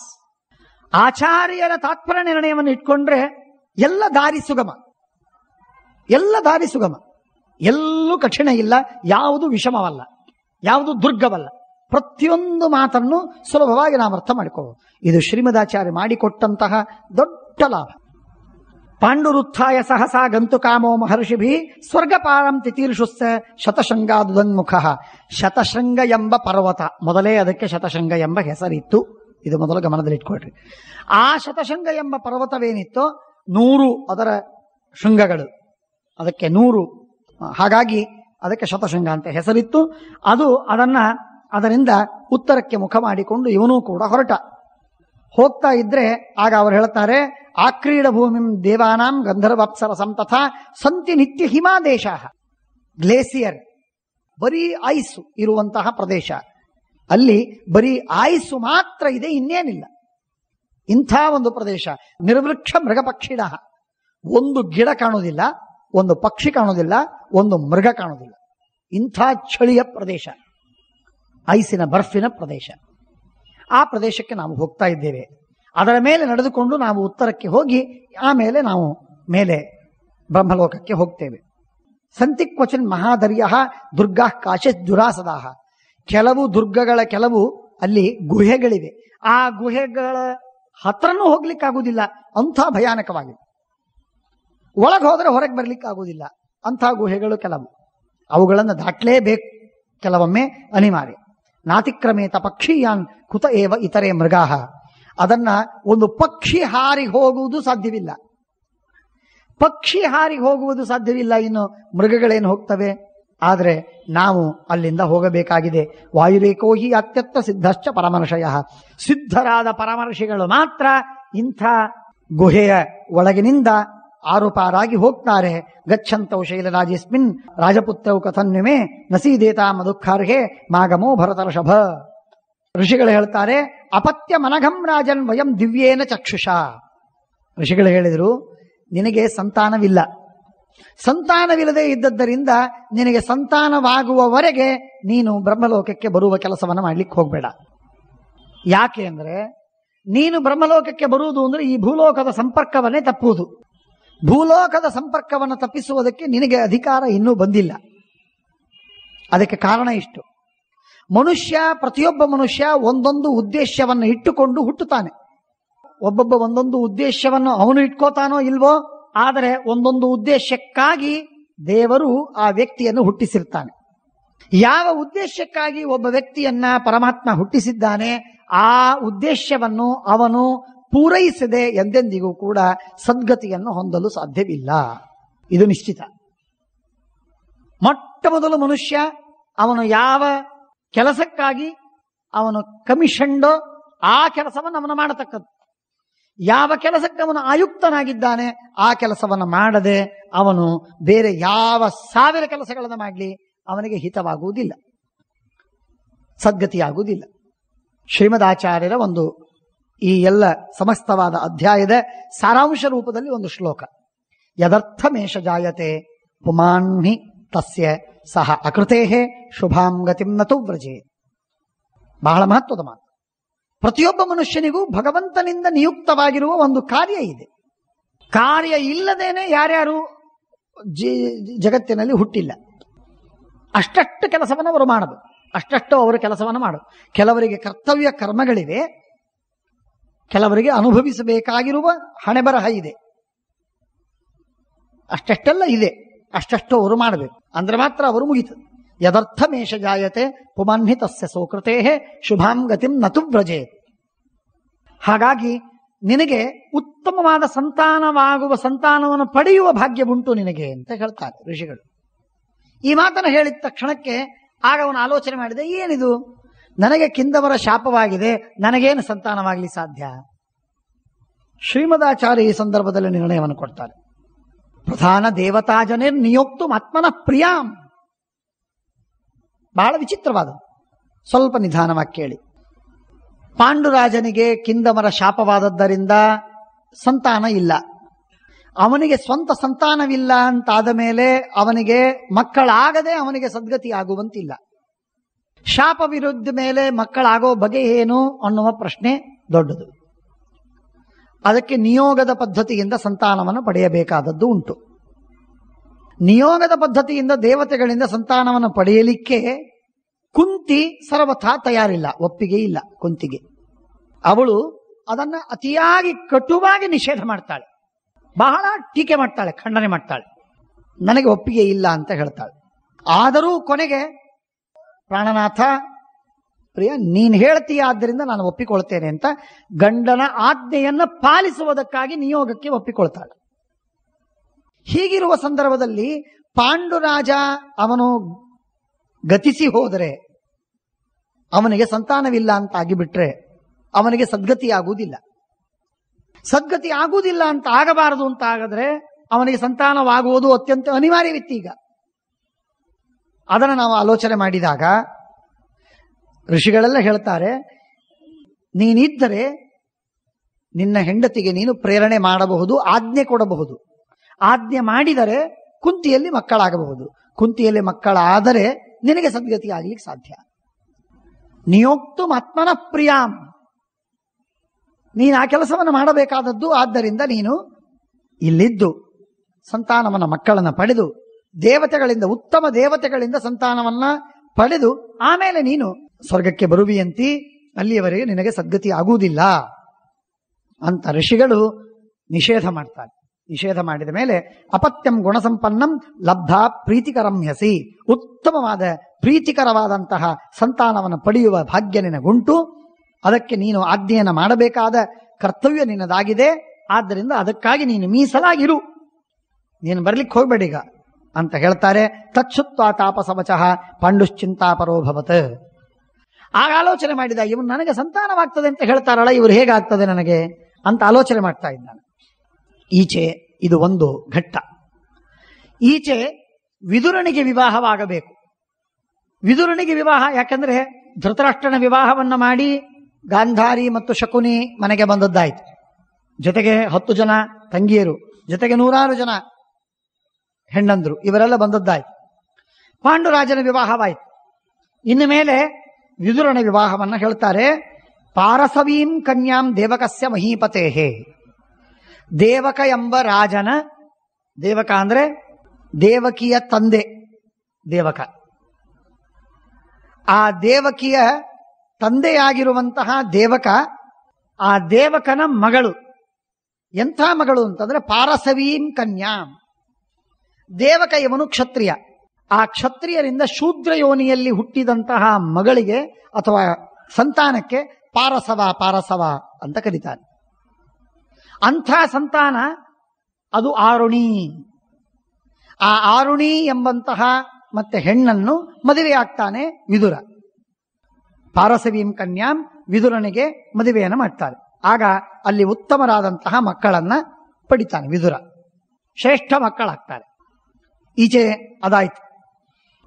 ಆಮೇಲೆ ಒಂದು ಸಲ ಏನಾಯ್ತು ಅಂತಂದ್ರೆ 100 ಜನ ಮಕ್ಕಳಾಗ್ತಾರೆ ಅಂತ ಹೇಳಿದಾಗ 100 ಜನ ಮಕ್ಕಳು ಹೇಗಾದ್ರು ಗಾಂಧಾರಿಗೆ, ಧೃತರಾಷ್ಟ್ರನಿಗೆ ಅಂತ ಕೇಳಿದರೆ ವಿಚಿತ್ರ ನೋಡಿ.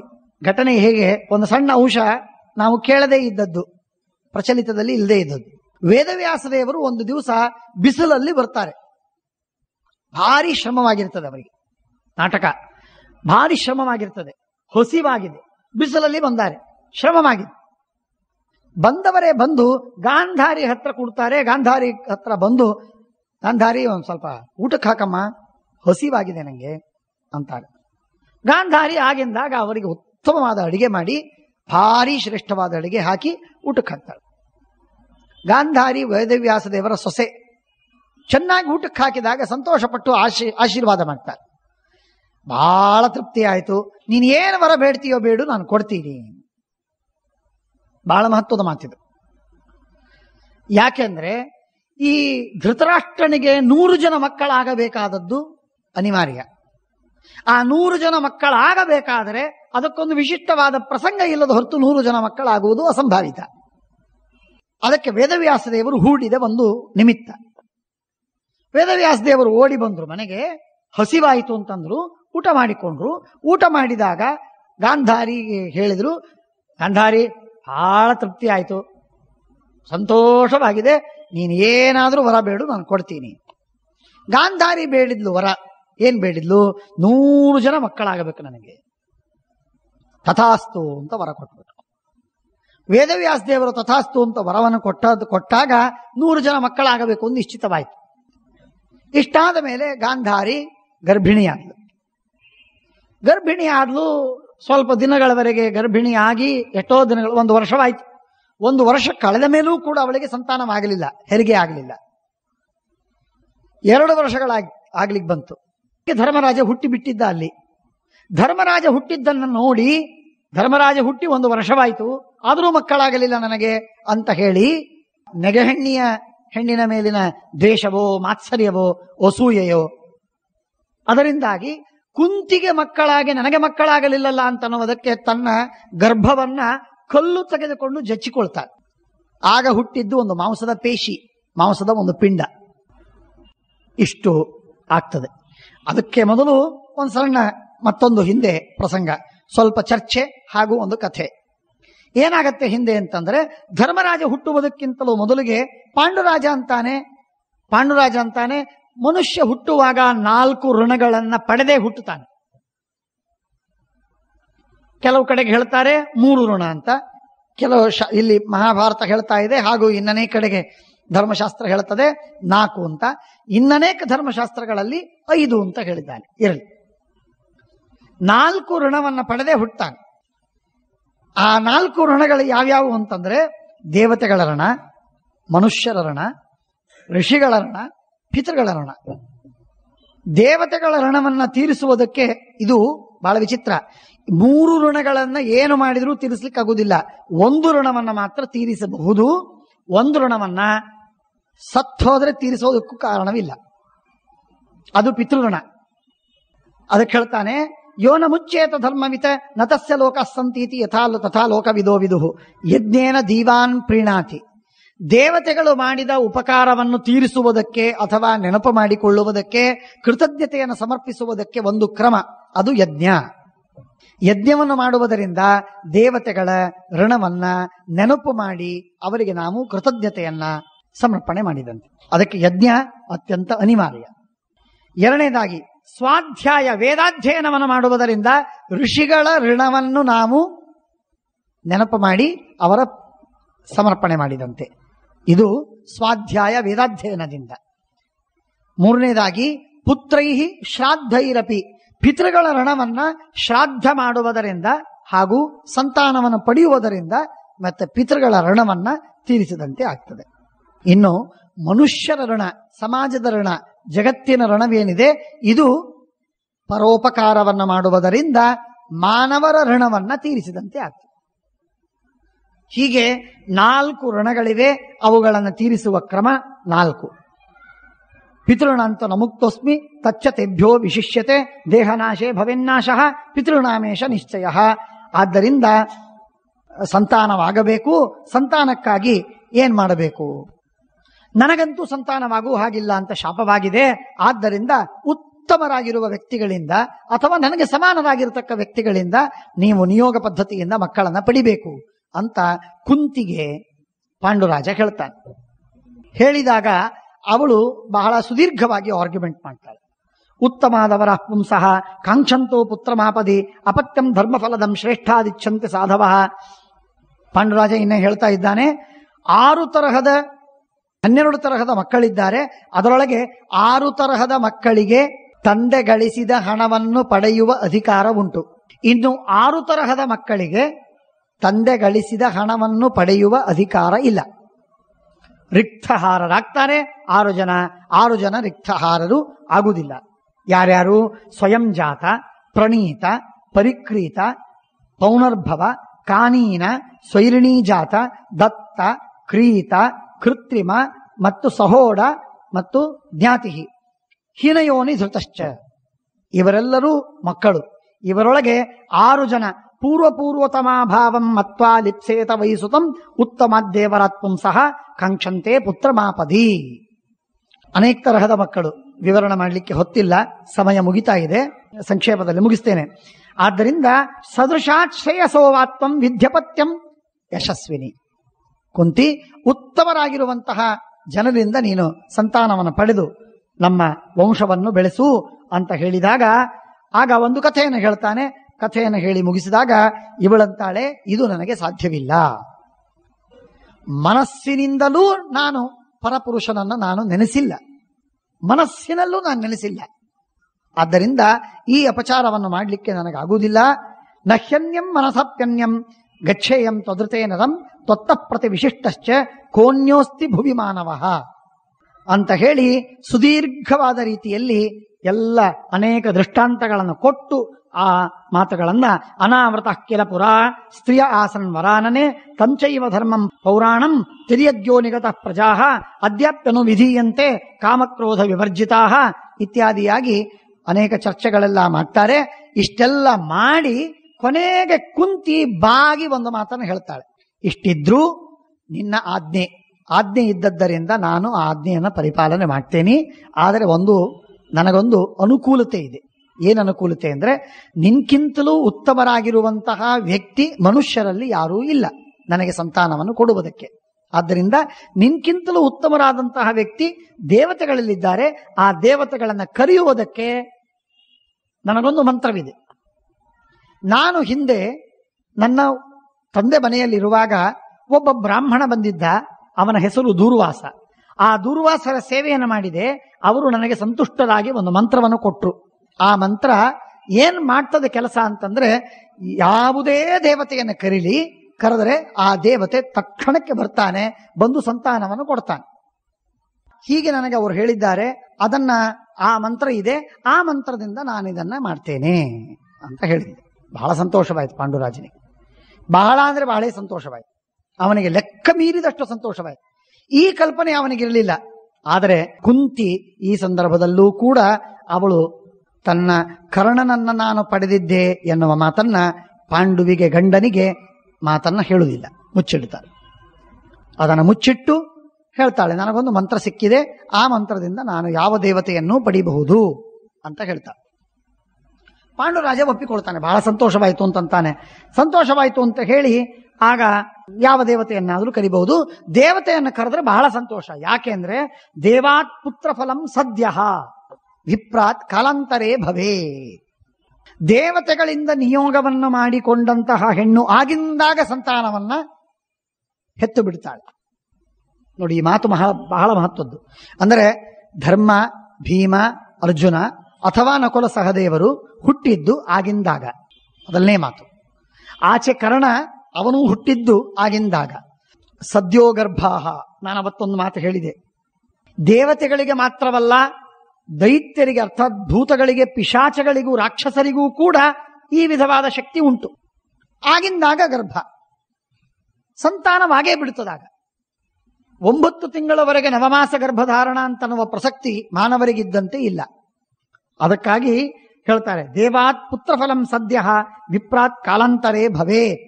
ಹಾಗಾಗಿ ಇದಾಗಲಿ, ಯಾವ ಋಷಿಯೋ ನಿನಗೆ ಮಂತ್ರವನ್ನು ಕೊಟ್ಟ ಆ ಋಷಿಗೆ ಅನಂತ ನಮಸ್ಕಾರ, ಎಂಥ ಉಪಕಾರವನ್ನು ಮಾಡಿದ ಅಂತ ಹೇಳಿ ಹೇಳ್ತಾಳೆ.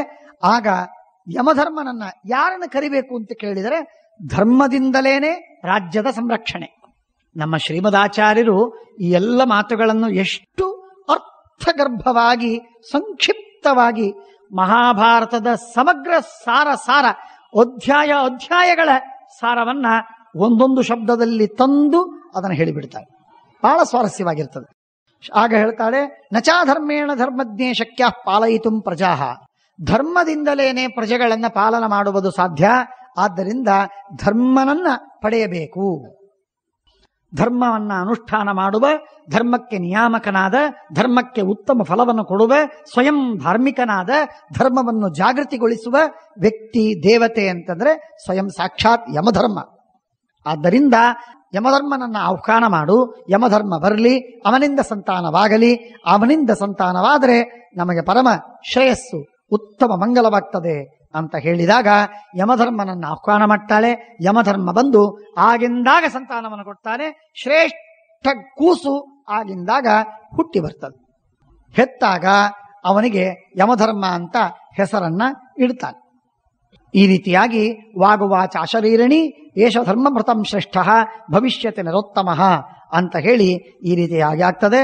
ಆಗ ಎರಡನೇ ವರ್ಷ ಆ ರೀತಿಯಾಗಿ ಸಂತಾನವನ್ನು ಪಡೆಯಬೇಕು ಅಂತ ವಿಚಾರ ಮಾಡ್ತಾ ಇರುವ ಸಂದರ್ಭದಲ್ಲಿ ಗಾಂಧಾರಿಗೆ 2 ವರ್ಷವಾಗಿತ್ತು. ಆ ಕಥೆ ಮುಂದೆ ನಾವು ಕೇಳೋಣ. ಅದರ ಹಿನ್ನೆಲೆಯಲ್ಲಿ ವಿಸ್ತಾರವಾಗಿದೆ. ಈ ಧರ್ಮರಾಜ ಹುಟ್ಟಿದ್ದು ಯಾವಾಗ ಅನ್ನುವುದಕ್ಕೆ ಒಂದು ಮಾತು ಹೇಳ್ತಾರೆ. ಐಂದ್ರೇ ಚಂದ್ರಮಸಾಯುಕ್ತೆ ಮುಹೂರ್ತೆ ಅಭಿಜಿತೇಷ್ಟಮೆ. 8ನೇ ಮುಹೂರ್ತ, ಅಭಿಜಿನ್ ಮುಹೂರ್ತ ಅಂತ, ಮಧ್ಯಾಹ್ನ ಕಾಲದಲ್ಲಿ ಸೂರ್ಯ ನೆತ್ತೆಯ ಮೇಲಿರುವಾಗ ಯಮಧರ್ಮ ಅವತಾರ ಮಾಡಿತು. ಧರ್ಮರಾಜ ಹುಟ್ಟಿದ್ದು ಬಹಳ ಶ್ರೇಷ್ಠವಾದ ಕಾಲದಲ್ಲಿ.